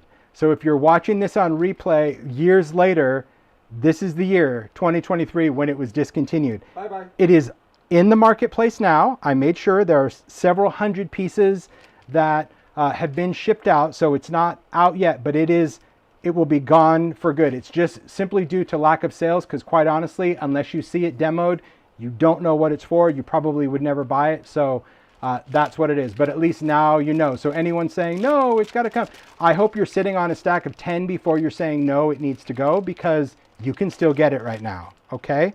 So now you know, if you want to make this, and you're going to want, I've stocked up, but the cool thing about this is that you can use it again and again. Oh my gosh. Alyssa said that's when she first saw it on Carol Duvall show. It's very cool. So really awesome technique. So what cut and dry felt is really just stamp pad material without a case. Okay, now not all stamp pad materials are created equal, but certainly this material is designed for this use, meaning, see this weird little foam right here? This is not in a traditional stamp pad. It's just this top part, okay? And what it is, it's referred to as a felt pad. So a felt pad really is felt. You can see it under there. But then it's covered in a thin layer of fabric. And what that does is that keeps from all the little felt fuzzies to get stuck on to your stamp, okay? So when you open up an ink pad, be that archival ink or distress, like that's a felt pad. So see, you can see all those little fuzzies around, and some people are really bothered by that. They're like, oh, I hate those little, but that's how this ink pad is made. So this was really like an ink pad without a case that allowed you to create custom stamp pads. Okay, and sometimes you'd look at this and be like, I have no idea what this even means.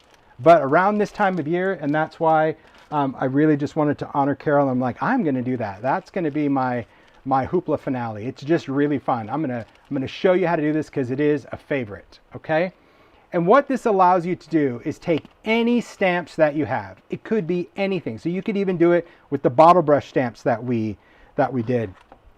You can make a custom stamp pad for that stamp. So we're not talking rainbow pads, we're not talking blended ink and all that. We're talking specifically a custom stamp pad for a stamp, meaning when you stamp it, everything is its own color. So this is a custom stamp pad for this stamp. So anytime I stamp it, it will stamp just like that. That will stamp just like that. That will stamp just like that. You are making the custom stamp pad. So when you're making holiday stamps, boom, boom, boom, you are good to go. Now, people always ask, well, how long does it last? That's an impossible thing to ask because it just depends on how much ink did you use, where do you live, how many stamps did you already stamp with it. But I'm going to take you through how to make one, and then we'll go back and restamp these, okay? So here's how it is. That's why I'm saying it's magical. So you're seeing it now, and if it interests you, if you like it, you should get all the cut and dry felt that you can because I don't know anyone else that does it, and it is gone. So we're going to do one for the poinsettia because it's the only one of this stamp set I haven't made a custom stamp for. So here's what I'm going to do. And I'm going to try to talk about, I'll talk mostly about cling because I think in today's world we talk about either clear or cling rubber. But back in the day, we didn't have that. We had wood mounted stamps. And so if you have a wood mounted stamp that you're doing, it's a little bit different of how you do it, but I'll try to talk you through both at the same time. Okay. So on this material, we're going to stamp on the felt side. We're not going to stamp on this foamy side. Okay. We're going to stamp on the fabric side. And the first thing you want to do is you're going to stamp with a permanent ink. Doesn't matter what permanent ink it is. Doesn't have to be archival, but it has to be something waterproof. So it can be StazOn, it could be anything that says permanent. And you want it to be in a color you can see, okay? You're not going to see it when you actually stamp it. So to me, black is always my choice. And I want to ink this up really well. You're not going to see it when it's all said and done, but you need to see it to do what you're going to do. Now, you just need to make sure that your piece of cut and dry felt is big enough for your stamp. So I'll go here. As long as you have like a little margin all the way around, that's good. You don't want it right up to the edge. You want to give yourself a little bit of play, and you'll just start using it. So I'm going to press down, stamp with purpose, no CPR, but just give it you can see my fingers turning a color. We want to stamp with purpose, and we're going to lift that off. And that's what we have. We have a nice image, perfect, good enough to clean off the archival. I'm just going to wipe this off with a dry cloth. You could use stamp cleaner, but it doesn't matter because this ink is going to be permanent on that stamp. Okay? So next we're going to take a pair of scissors and we're going to cut this out. Okay?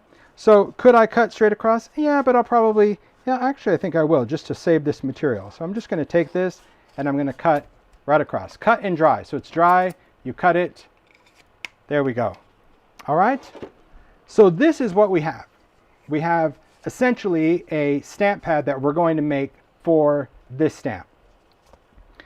I like to have the stamp itself because I like to reference it, because once you start inking this, things could get a little, I don't know, confusing. Where am I? What am I doing? What's going on? That's just how it happens to work. And what we're going to use are re-inkers. So I'm going to just grab my tin of distressed re-inkers. So you can use whatever re-inkers you use, meaning whatever stamp pad inks you have. It does not have to be distress. It could be whatever it is that you like to stamp with. Could it be archival inks? Yes. Could it be any kind of inks? Yes. Could it be alcohol ink? No, because you don't stamp with alcohol ink. So any kind of stamping re-inker, because we are making a stamp pad. Okay? So what I want to do is choose the colors that I want for this design. Okay, so let's go in. We'll do some reds. Oop, that's got a little ring popped off.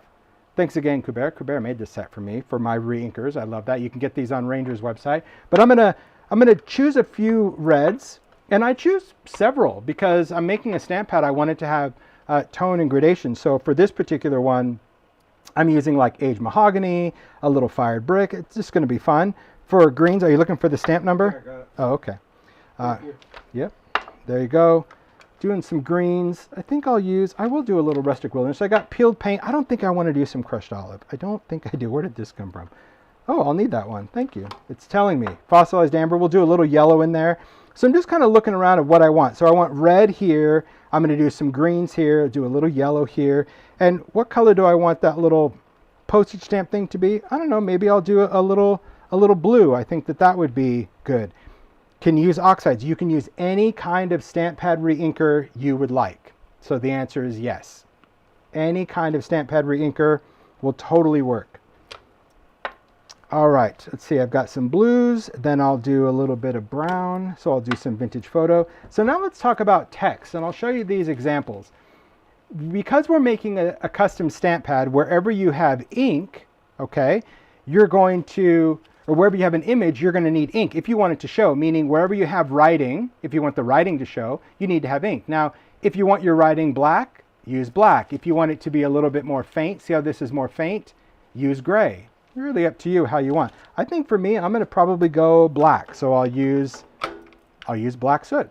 Okay, but if you didn't want your image, your text black or whatever, you could use gray. You can mix a little bit. Maybe we'll do that. Why not? Look at all these reinkers I have. Woohoo! Why not? Why not use them? Okay, so like anything else, I like to just make my choices first and commit, because unlike many things when we talk about makers having time to do stuff, this is one of those techniques that once you start, you have to work quickly. There's no way about it. And I'll explain what I mean in just a second. So I kind of want to get myself set up, meaning I'm going to have, my reds put together. I'm going to have my greens, my yellow, and it doesn't matter what order you start with. Typically, I just do that. If you're going to use black or brown, I would do those last. Start with kind of your brighter colors and work. That's just a preference. Not a requirement, just really a preference. Okay, so you can see I've got a lot of different colors. We can even bring these down to the side. Okay, so far so good. Now here's what I'm going to do, but I'll show you what it looks like when it's done. The cool thing about this particular technique is because we're using cut and dry, this is a stamp pad material designed to be a stamp pad, okay? So it's designed to hold ink. So once you put ink in there, that ink is going to start to travel out. And that's why I was saying, like, you want a little bit of room, but you don't want a lot of room. Like, to me, this is a little too much room because I can get some bleed. If you were doing a stamp like we're doing, you could cut this image a little closer if you want, because then you won't get any of that wasted wicking, but it's not critical. I actually prefer to have a little bit of margin around than not. If you're working with a wood-mounted stamp, something you can't see through, then you would need to make sure that your foam, your stamp pad foam, is the size of your block, because we have to line this up when we're done later, okay? What you're going to notice about this, though, is that when you start putting in the inks, it's going to start to spread. But once two colors touch, they will not cross-contaminate. So once red touches black, it will not cross-contaminate. It can only travel where there is no ink. So all these little rays, if you will, is where there was no other ink in the race. But once red and black and green touched, they stop. That's what's very cool about this product, is that once you make a stamp pad, you can use it again and again. You could re-ink it again and again, okay? That to me is very cool. I know that Simon Says ordered a ton of cut and dry felt, so and I know they're linking, so if you're looking to buy it, maybe if your local store doesn't have it, you can certainly get it there while you can. Okay, so let's get to it. So knowing what I know, I like to start with my light colors. So I'll kind of go yellow and then red, and then I'll go to green, and then I'll move this way. That's just how I prefer to do it. And here's what we're going to do. You're going to look at your image and you're going to color on the image. And that's what's crazy about this one, is for this technique, you actually need an image that is somewhat solid. Meaning if this was an outline, it wouldn't work, because you could still make a custom one, but if you did an outline, you're only doing an outline of red. You want an image that is more solid. You'll see what I mean in a second. So what we're going to do is start with our reinker, And this is what I really like about the droppers of Distress Ink, but if you were doing oxide, you would want to make sure that you shake it each time before you apply it. And I'm just squeezing some ink on there. So how much ink, people ask? I don't really know. It's just some, meaning whatever comes off of the dropper. I'll show you what I mean. Like I'll just start coloring with red. I can color outside the lines, but I am applying just a little bit of pressure, not a ton, just enough that I know ink is coming off. Meaning if I just drag it over the top like that, you see, that's not enough ink. No, we need to apply ink. So I am squeezing some out from the dropper, and that's what I really like about having a dropper is I feel like I have a little bit more control, but hey, whatever is working. So I just started with some red, and I have 3 different reds. So I just get to kind of mix around. So I can go over that same area, I can blend some. As long as I'm staying in that kind of area, that's good enough. All right. And there's no real science to this.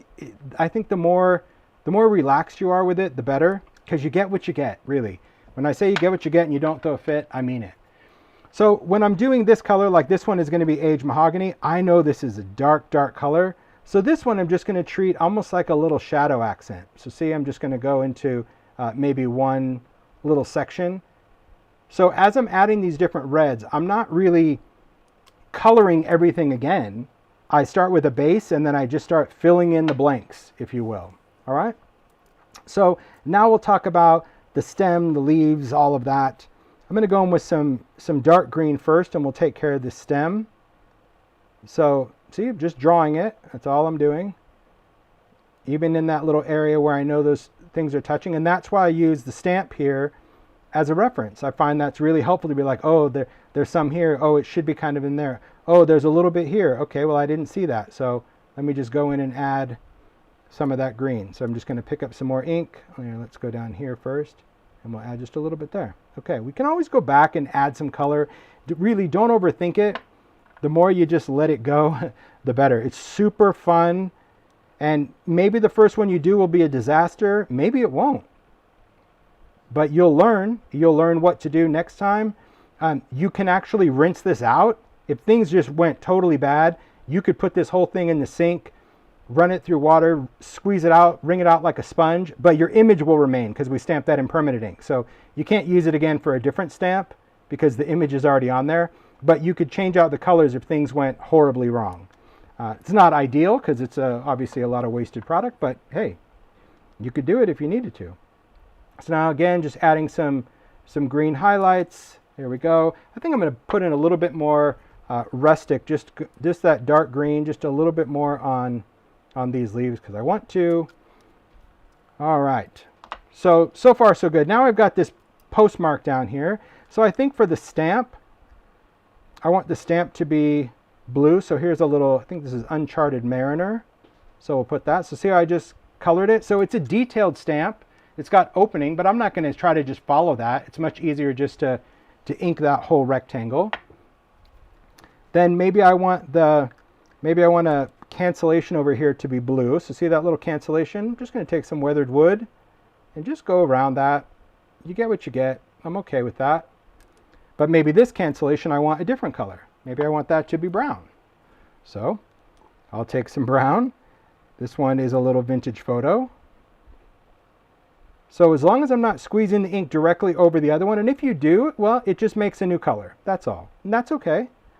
So maybe I'll even want to put a little bit of brown here and there on that stem. Who knows? Maybe we'll like it. Okay. Then last thing we're going to do is some text. So here's what I'll do. I'm going to take a little hickory smoke.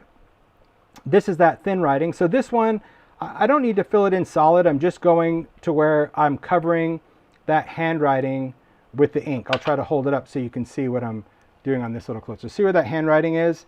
I'm just going in and adding some ink. This is hickory smoke, so this is going to be a gray. So I kind of think that this little light scripty bit, that could be a lighter gray. And then maybe I'll have the rest of this text a little darker. So, and every time I'm done with the re-inker, I put the lid on because you don't want to leave them open for convenience, because if you do, you could totally risk knocking over a bottle, and that is disastrous. So now I'm going in with black. So black is the one that you want to be careful with the most because it will dominate any color. So if I put black over red, or if you put it over another section, well, that's it. It's going to win. So here I'm just going around that edge. You'll see we can make slight modifications in a little bit. So there's some more black. There's a little bit of writing there. Because as you can see, the ink is starting to spread out. And that's where I was saying, you know, once you get going, you kind of lose your way. There we go.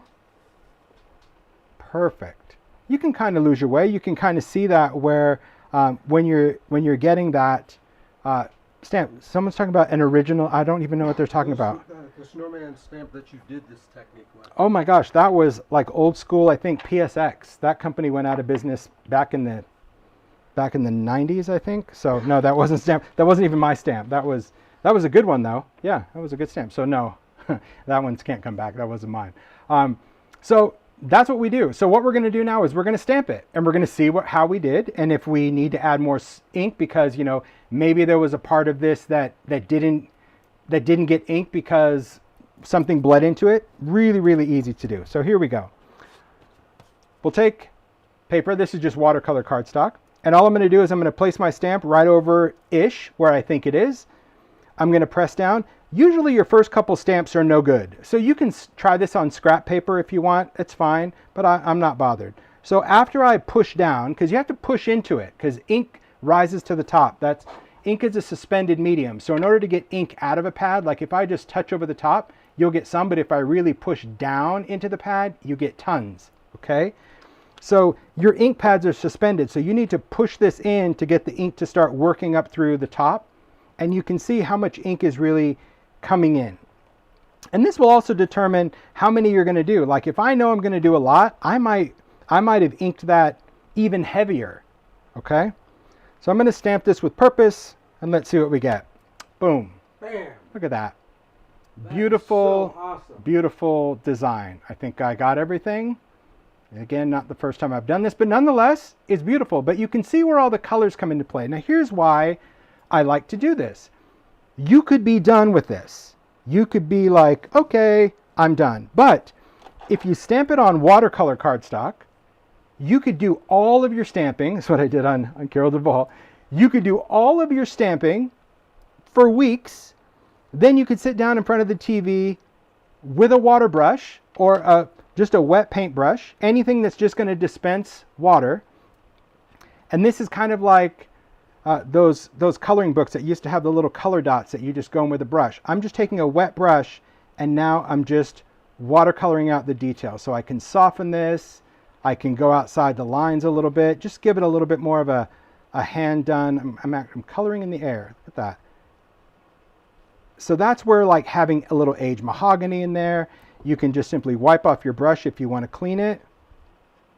Put some of that. You don't. And so this is just. It's bringing those. This is why I love Distress ink, first of all, because it really just makes those colors come to life.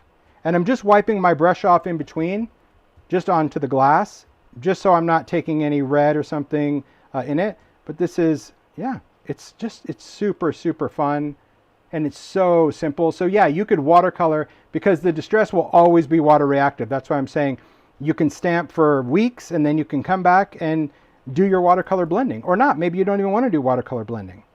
But this is what I like about having those other colors. So there's that little bit of brown.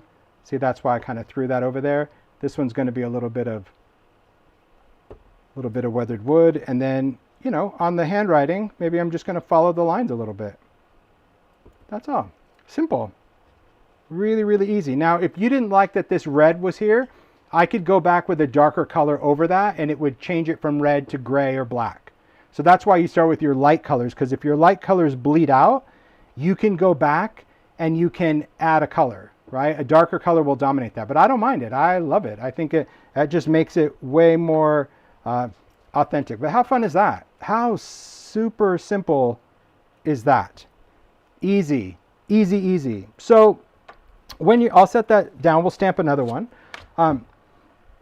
Could you do a watercolor technique? Yeah. So, you know, when we did the bottle brush trees last year for the Hoopla, and we were doing all the cubes and spraying it, you could make a custom stamp pad for something like this. So you can do all your different shades of purples or greens or blues, and now you can have custom stamp pads for this tree. But man, when you do it for a detailed stamp, it's impressive, isn't it? All right, so I'll take that. Let's go. We'll stamp this down.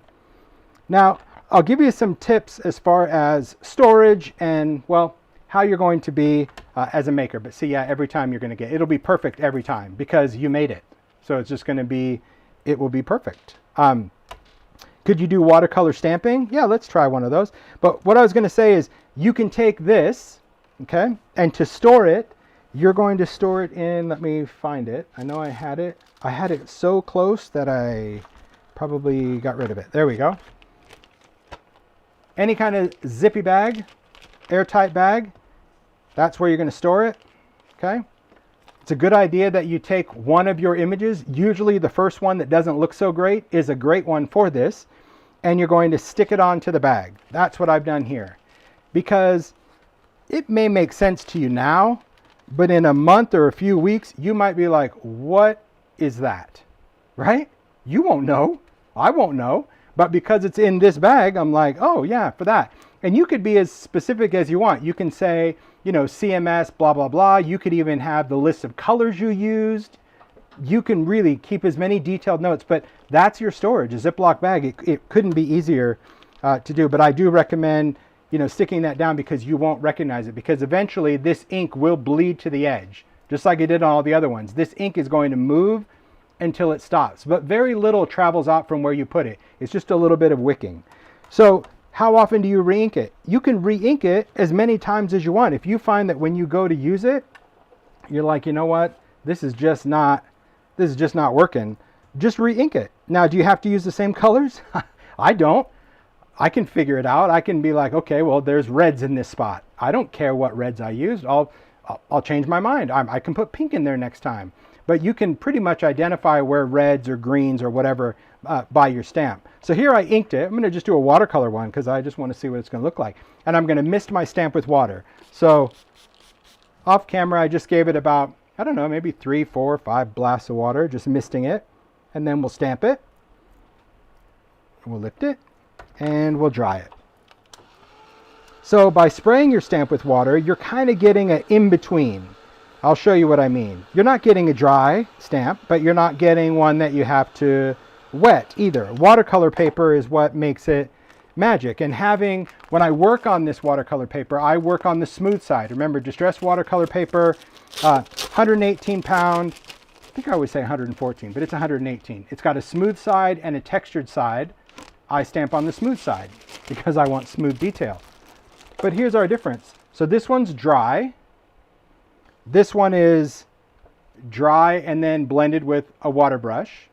And then this is my favorite because it's the laziest. This is just spraying the stamp with water first. And to me, it's like the best of both worlds because I still keep detail, but then I get some really cool puddles of color done.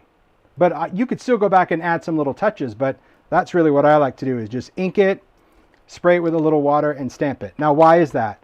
Because these are water reactive. And when we talk about water reactive, and I'm not dissing anybody else's inks that say they're water reactive, but water reactive means that if they get wet, they should not only maintain their color integrity, but they should become more intense. And so distress, you can see that the color actually becomes more vibrant when you wet it than when it's not.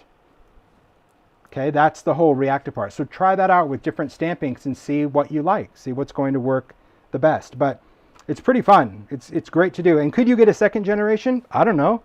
Let's see. Sometimes with certain images, there you go. You see that? So you want a good mister. You want something that's going to give great little mist droplets. Like, I mean, not to be gross, but you want one that's like a sneeze. You really do. That's going to be a good sprayer because that's going to give you a nice mist of water over that. Oh, that's a good one too. Look at that.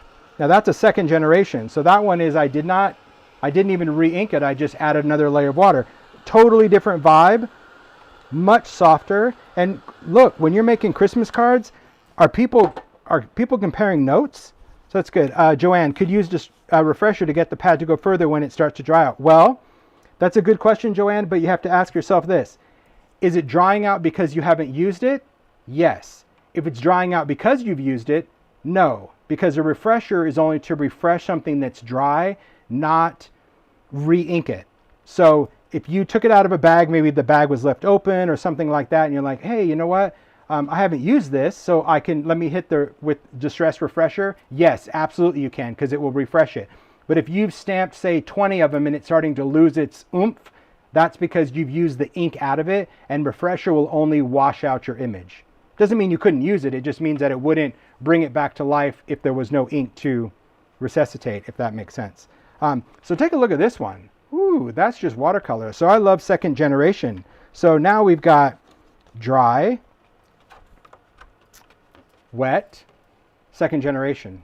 Beautiful. See, I like this one. I like this one. Anyway, my point was, when you're doing Christmas cards, I don't think you're sending it to people where they're going to be bringing your card to each other's house and go like, let me see yours. So my point is, they don't all have to be the same. So if you're making some, you should try to squeeze out first and second generation as much as possible, because it still looks beautiful and you're kind of getting a 2-for-1 every time, which is good. All right. Okay. So far, so good. Let's stamp some other ones. Clean this off. I'm just going to use a towel. That's really good. Distress Refresher, yeah, I see a lot of comments. It is a must-have. It's a great, great product. And I use Refresher a lot because we live in Arizona. I know Joanne lives in Texas.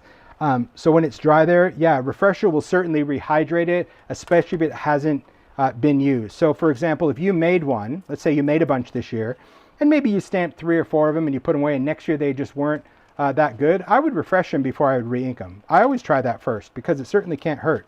All right, let's get these stuck down. I'm going to get a little bit of tape. I think in the top right there is just some score tape, if you don't mind. I'm just gonna take this. No, it should be the big white roll. Yeah, thanks. You're welcome. I'm just gonna take some score tape. I'm just gonna do it right now, because if I don't, is there a shelf life? Everything has a shelf life, so I'm not sure what the question happens to be, but like any other stamp pad, yes, absolutely. If you don't use it, does Refresher have a shelf life? It really just depends.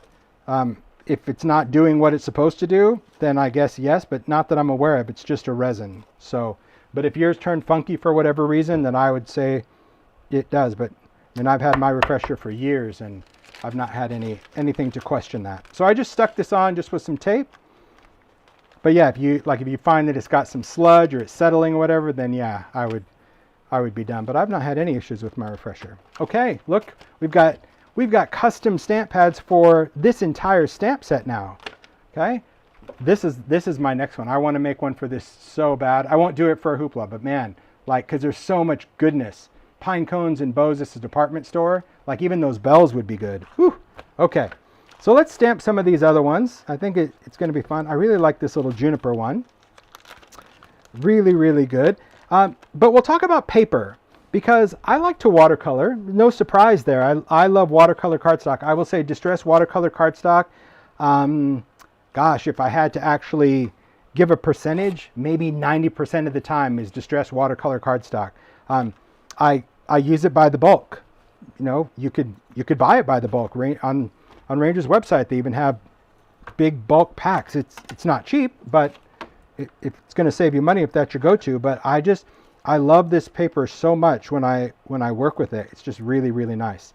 So the textured side, the reason I don't enjoy stamping on the textured side is because it's textured. And when you try to stamp, could you do it? Yes, but you risk not getting a good image.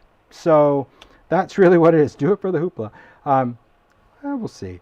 Okay, I'm going to tap this down. So first, I'm pressing down. So look at my fingertip colors. That will always tell you if I'm just like lightly doing it or pressing. Because I want to get ink in there first. Then I lightly tap it off. Because when I'm pressing down, if a lot of ink is coming up into the stamp, if I don't tap off that excess ink, it could make a mess. But I just want to make sure that, you know, I have ink in there.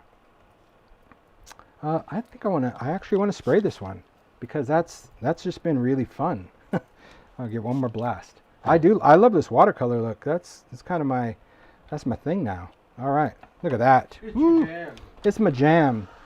I always dry right away when I do it, because it's watercolor. So if you stamp it, it's gonna start to wick, and if you don't dry it, it could just wick to the point of being completely distorted. Look at that one. that pretty? I love those little juniper berries. And if you notice the color shifting, like look at this. You see how like there's a little bit more green creeping in there? No problem. If you can figure out where that is, be like, okay, that looks like it's about here. You can go right in and just do a little touch up at any time. As long as you know what inks you used, at any time you could go in. Now, because that could be from it bleeding or just me being, you know, off register a little bit. This is one of those things, like you get what you get. Maybe that's why it doesn't sell a lot for Ranger. I happen to love it because I think that, I don't know, the serendipitous of it is so cool. I'll stamp that one. I'm going to take another one. I'm just going to do a second generation, a little bit more water. I'm going to stamp that one. I like that one. And we're going to dry these. And we'll even do some ink blending. Super simple. Okay, but we're going to talk about paper because there is one paper that is incredibly underrated. And when you learn about it, maybe it's going to be like learning about cut and dry. It's pretty darn cool. Okay, so this one we'll talk about is all about details. So maybe we'll use this one. This is a little bit more detailed. So let me put this guy back in the bag because it doesn't have a case. So think of that as the case, something that airtight. So let's do this one because this one's got some great detail. It's our little pine. Take this stamp, stick it back down, take the pine, place it on the block. Man, with cling, that's so good because I remember when this first came out, even in the Carol Duvall days, like it was a wood stamp. So you had to cut the thing. You had to cut exact, and all you did was just like put the wood block on the thing and hope for the best. I love the fact that you can see where it's darker. So I know, see that dark corner right there? I know that's exactly where my stamp goes. So it's very, very easy to register it. So let's talk about paper, okay? Because we can use a lot of different ones. I'm going to take a little bit. This is still watercolor. This one is mixed media heavy stock, a little cream color. So let's just take that. We're going to press it down first. Do a little tappity tap. Press, tappity tap. Okay. This one, we're just going to stamp it dry, just so you can see the difference. Okay, there's watercolor. I should have added some water on that one. This was the first one I did. I did a lot of them, but I'm sure there's plenty of ink in there. Just going to get it primed up. All right. This one, mixed media. There we go. So you just needed to prime the pump. See the difference? So there's mixed media. There's watercolor without any water.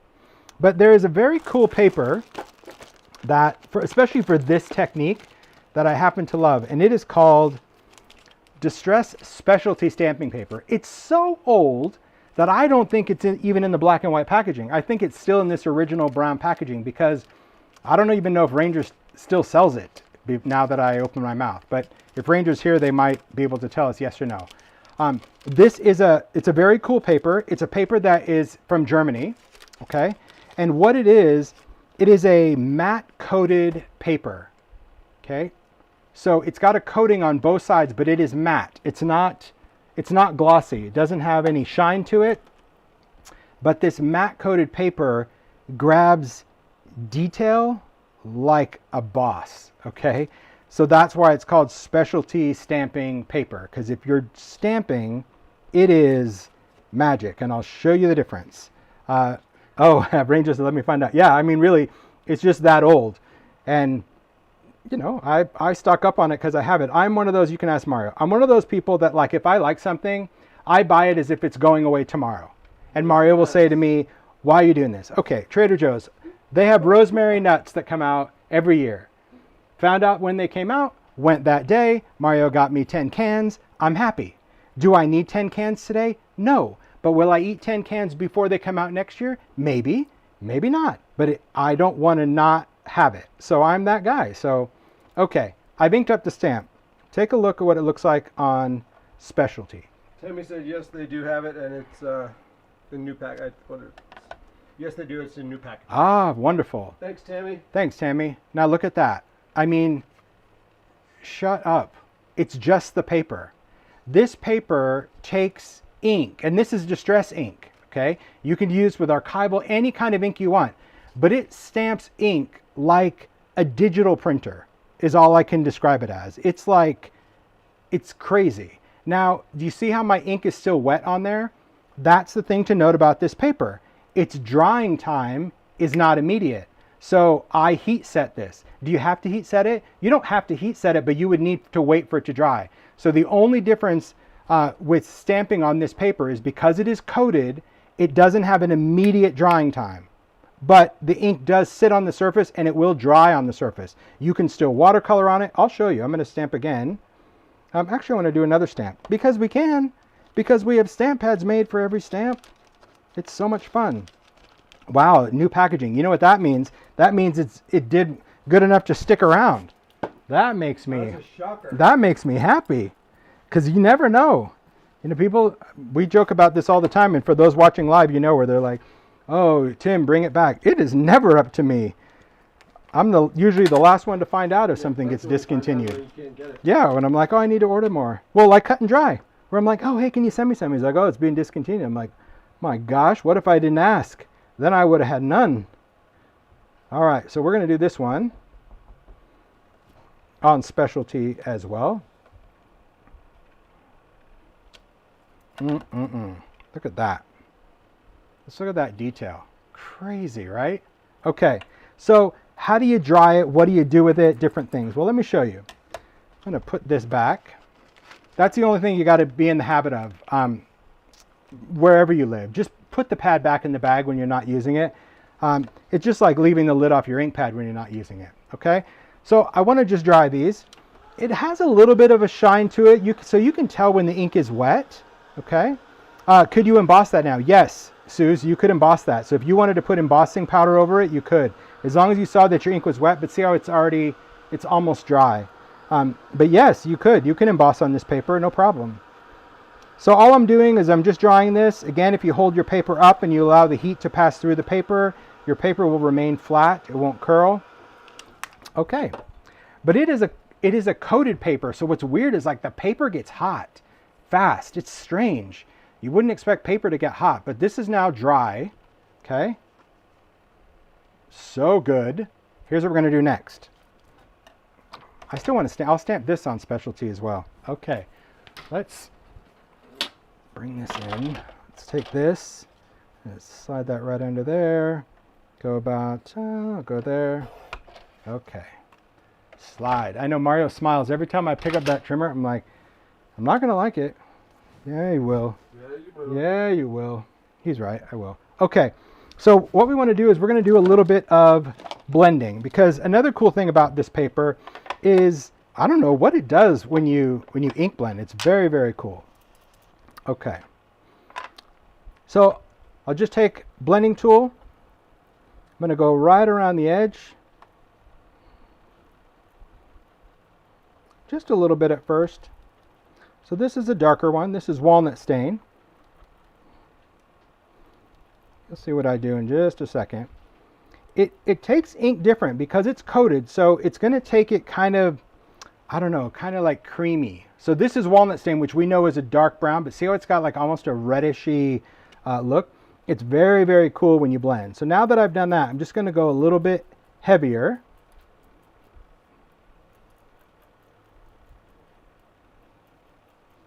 Going in the corners a little heavier.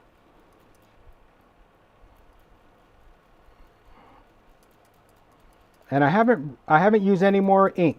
Okay, I'm just using what's on the foam because I can make bigger circles because I'm just working from the glass.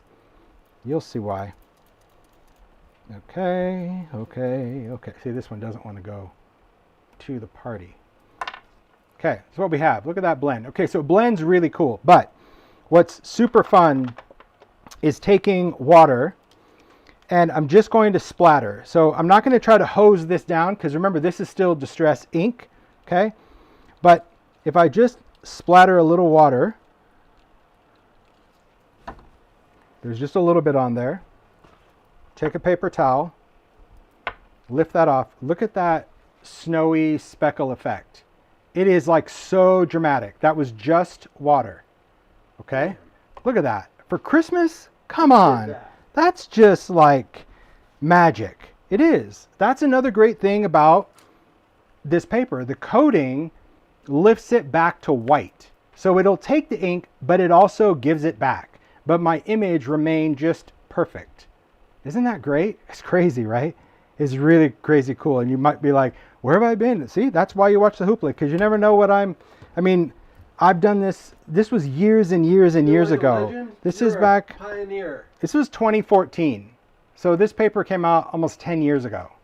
So it's like, well, where's it been? That's where it's been. But you know, you kind of have to show other things, I suppose. All right, let's do a poinsettia one. I'll ink that poinsettia one too. We'll do that one on specialty as well. And then I'll see what other questions you have. Okay, let's get this one. It's fun, isn't it? See, you can see how fun this could be.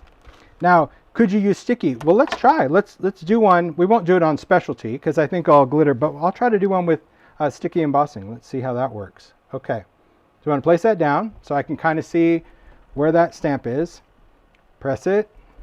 Just get good pressure. So I'm not CPRing it. I just want to make sure that I have contact everywhere because it is different. Because most of the time when I ink a stamp, I'm using the ink pad. I'm not ever really pressing the stamp into the ink pad. So to me, it is weird to do it this way, but that's the way that it works.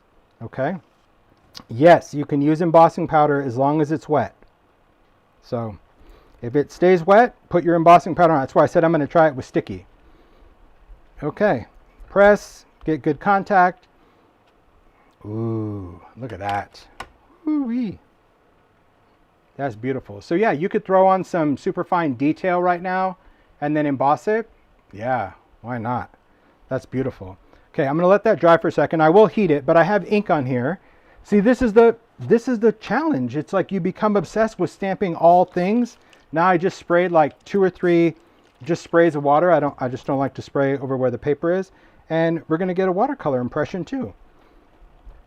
I'm telling you, you'll be making cards like a factory. Look at that.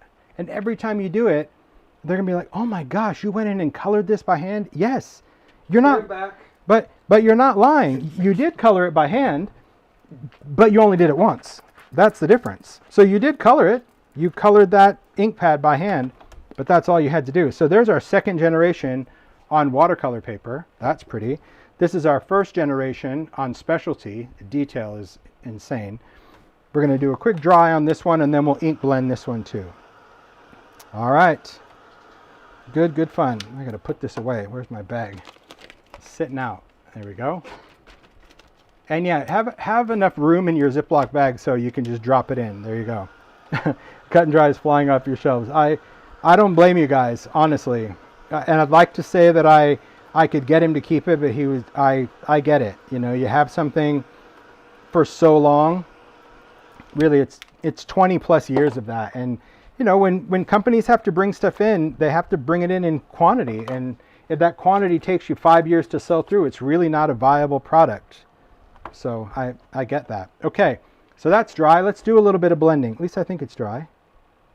It's a little, I can't tell. I have so much ink on my fingers. Oh, it's pretty dry. Good enough. Okay, let's do some frayed, and then we'll do some walnut stain. There we go. There's also a foam version. No, cut and dry foam. Well, cut and dry foam is like a foam pad. So, you know, like a pigment ink pad that's like a squishy sponge. So no, you cannot do this with a cut and dry foam pad. That was a good question. No, cut and dry foam is really, think of cut and dry foam as this. I used cut and dry foam for blending before I did the blending tool with Ranger. That's how I used to blend ink. For those of you that took my classes back in the day, Mario and I used to cut and dry foam into little rectangles. We went and bought a bunch of vintage stamp handles that were rectangular. They were like office stamps that were red. We may have even got them from Ted, I don't know. And we used to double stick tape cut and dry foam to make blending tools. Because remember, we didn't used to have blending tools. And then I said to Ranger, I'm like, oh my gosh, wouldn't it be cool if we had like a tool that had this kind of foam, but you could take it off, and that's where the blending tool came in. So cut and dry foam is like blending foam. It is not for stamping, no.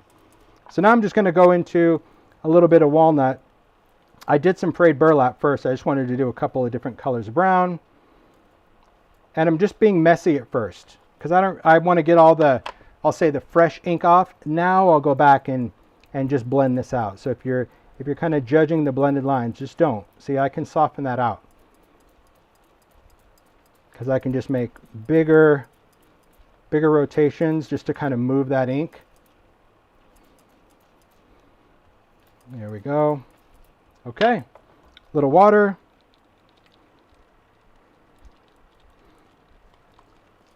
Give it a second. 1, 2, 3. Paper towel. Press. Lift. Bam. Dry it. So see where I had that little ink in there? I didn't really like it, so I knew it needed a big old splot. Nice. Woohoo! Look at that. That is mad. Beautiful. Look at that. I mean, it's just the contrast of the white. That's what I really love about inking and flicking. Do you have to do brown? Oh my gosh, no. You could do this with an oxide. You can do this with blues. Really, you can make it winter beautiful. But, you know, this is my winter beautiful brown. But you could do ice spruce and weathered wood. But just how smooth that paper is just, it's pretty glorious. So, okay.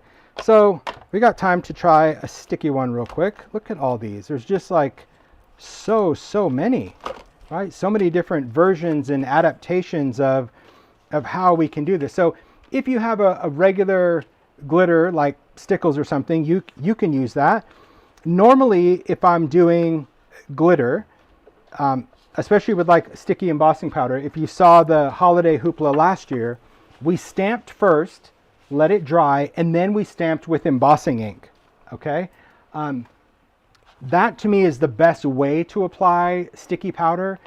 I've not really tried sticky powder just with using distress ink, but hey, I'm happy to try it because it wouldn't be the first time. So we'll try it, but we'll do it with, yeah, let's do it with the small one. Okay, maybe we'll try this one, or maybe we'll try this one. I don't know. You guys don't care. I don't care. Okay, here we go.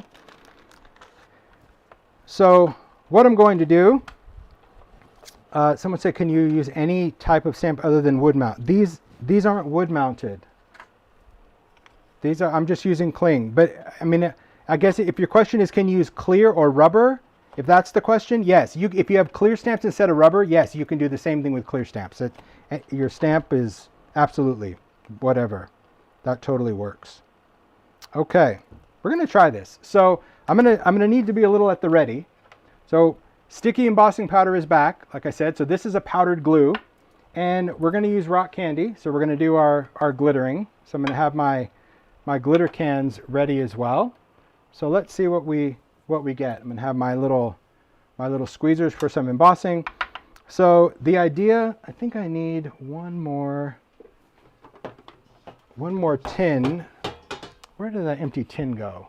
Which tin are you looking for? Right here. I'll put it right behind me. Thanks. I'll use that for my sticky powder. Because I think everything's going to have to be at the ready if we're going to try this with ink. If we have embossing ink, it would give us way more time. Are we ready to go? Actually, let's do something. Let's do it on mixed media. That might give us a little bit more open time. Okay. Here we go. We'll take the stamp, ink it up, tappity tap. It's going to make you very addicted to doing this for a lot of your favorite stamps. Because the nice thing is, once you do it, it's like you're ready to go. Okay, so we've got our stamp inked up. That's not bad. Okay, so we will stamp, pick that up, cover this with powder. So I've got sticky embossing powder over the top.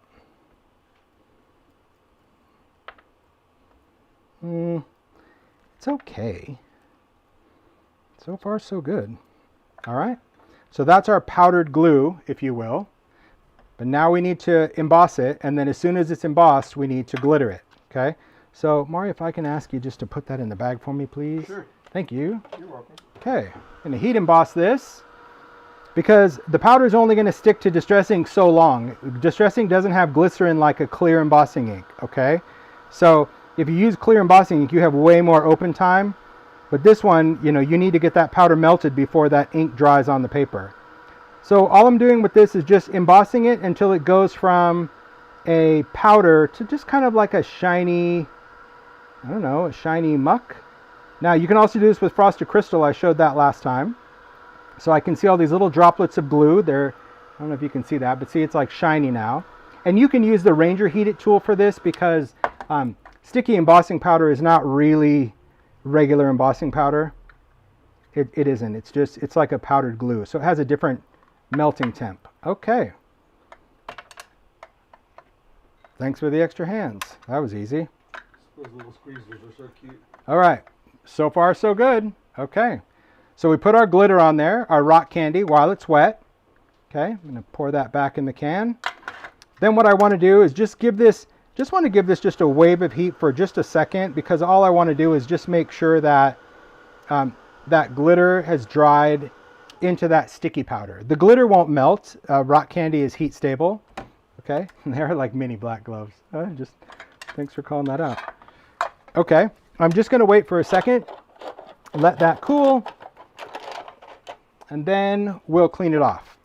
So cleaning it off meaning, if you look on here, you can see all that. There you go. You see all that glitter on the outside. That's not really stuck to anything. It's just kind of a static charge. So, and I don't know if using anti-static would change that or not, but you can try it. So now I'm just using a brush. I like to use Distress Collage brush because its bristles are soft, but also firm enough, because see, you have to like, see how I'm moving all this glitter off? So I just start with that, and then I'll end up using my hand over a trash can, because that's how I finish. So I got the bulk of the glitter off, but then I'm just gonna hold it over the trash can, use my fingers, because that seems to get the best. Sometimes I'll wipe it on my shirt, whatever works, and there you go. It worked. Look at that. So cool how it sparkles. There, look at that. That is pretty magical. So now we have an image that's glittery and sparkly, and yeah. So if you didn't want to work that fast, okay, you could do all of your stamping, and then you would just need to go in with embossing ink and line it up. That's the challenge though, because this isn't really in a stamping tool. I mean, I suppose you could try to do this in a stamping tool. You would have to be pretty, really lined up to stamp this and get everything to match. So, hey, I'm happy to test that. So I think that it does work. You just have to do each one at a time, but that's all right. Look at that. That's beautiful. That is beautiful. We could do a little bit of ink blending around the edge. Okay, that'll be nice. Let's get some walnut in here. Very, very good. Yes, you can use foils and leafing and all that with sticky embossing powder. Flocking. It's a really cool embossing powder. This blending foam is tired. You know, I can tell it's tired. That. See that? See that little thing? It means your foam is tired. See that little hole right there? That little hole is a rip, and that rip is causing your ink to do that.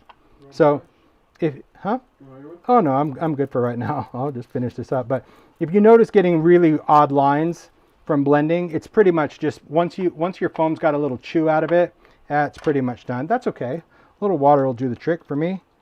I just like to do water. I like to do some big drips with this. Give it a second. Take my same inky paper towel over the top, lift it off. That's awesome. Cool. So this is mixed media. So this is just it's a little cream, but I sure love that sparkle. Beautiful. So many different ways that we can create with this technique. And I think, what makes this technique so fun and so versatile is that you can just keep going and going. And especially this time of year when you're creating with stamps, it makes it really fun. It really does. And especially, I'm going to bring back those. I'm going to grab those bottle brush tree cards real quick from the first one. Where did they go? At least I thought I was. Where do they live? Here? No, here they are. There we go. Thanks. I'll show you these. So these were the ones from that we did last year Hoopla. So this, you can, we did this with mini ink pads, where you take the little inks and do this. If you've got a color that you like, then this is definitely a great tip to do. Just take take some cut and dry felt, make a custom stamp pad for that tree, and off you go. Or you can make your own little, DIY pads. That's another thing. You can take DIY distress ink and create it, but that's a whole nother thing. But yeah, quite a lot of fun. So much inspiration. Is it not? We've got tons and tons of cards, tons of stamp ideas, everything from creating custom stamp pads and backgrounds into, all of those beautimous things to do with See, now here comes this, everyone knows, like the closing shots, like here we go. But really things to do with your dies, great ways that we can add different elements to cards. I do love those. I love our little cocoa card. I love these cards. Great use for dies. I mean, there's a lot of different things that we can do when it comes to making for the holiday season. And that really is what this is all about. And I hope that the Hoopla has inspired you, especially in these sessions, of what to do. There's a ton of inspiration.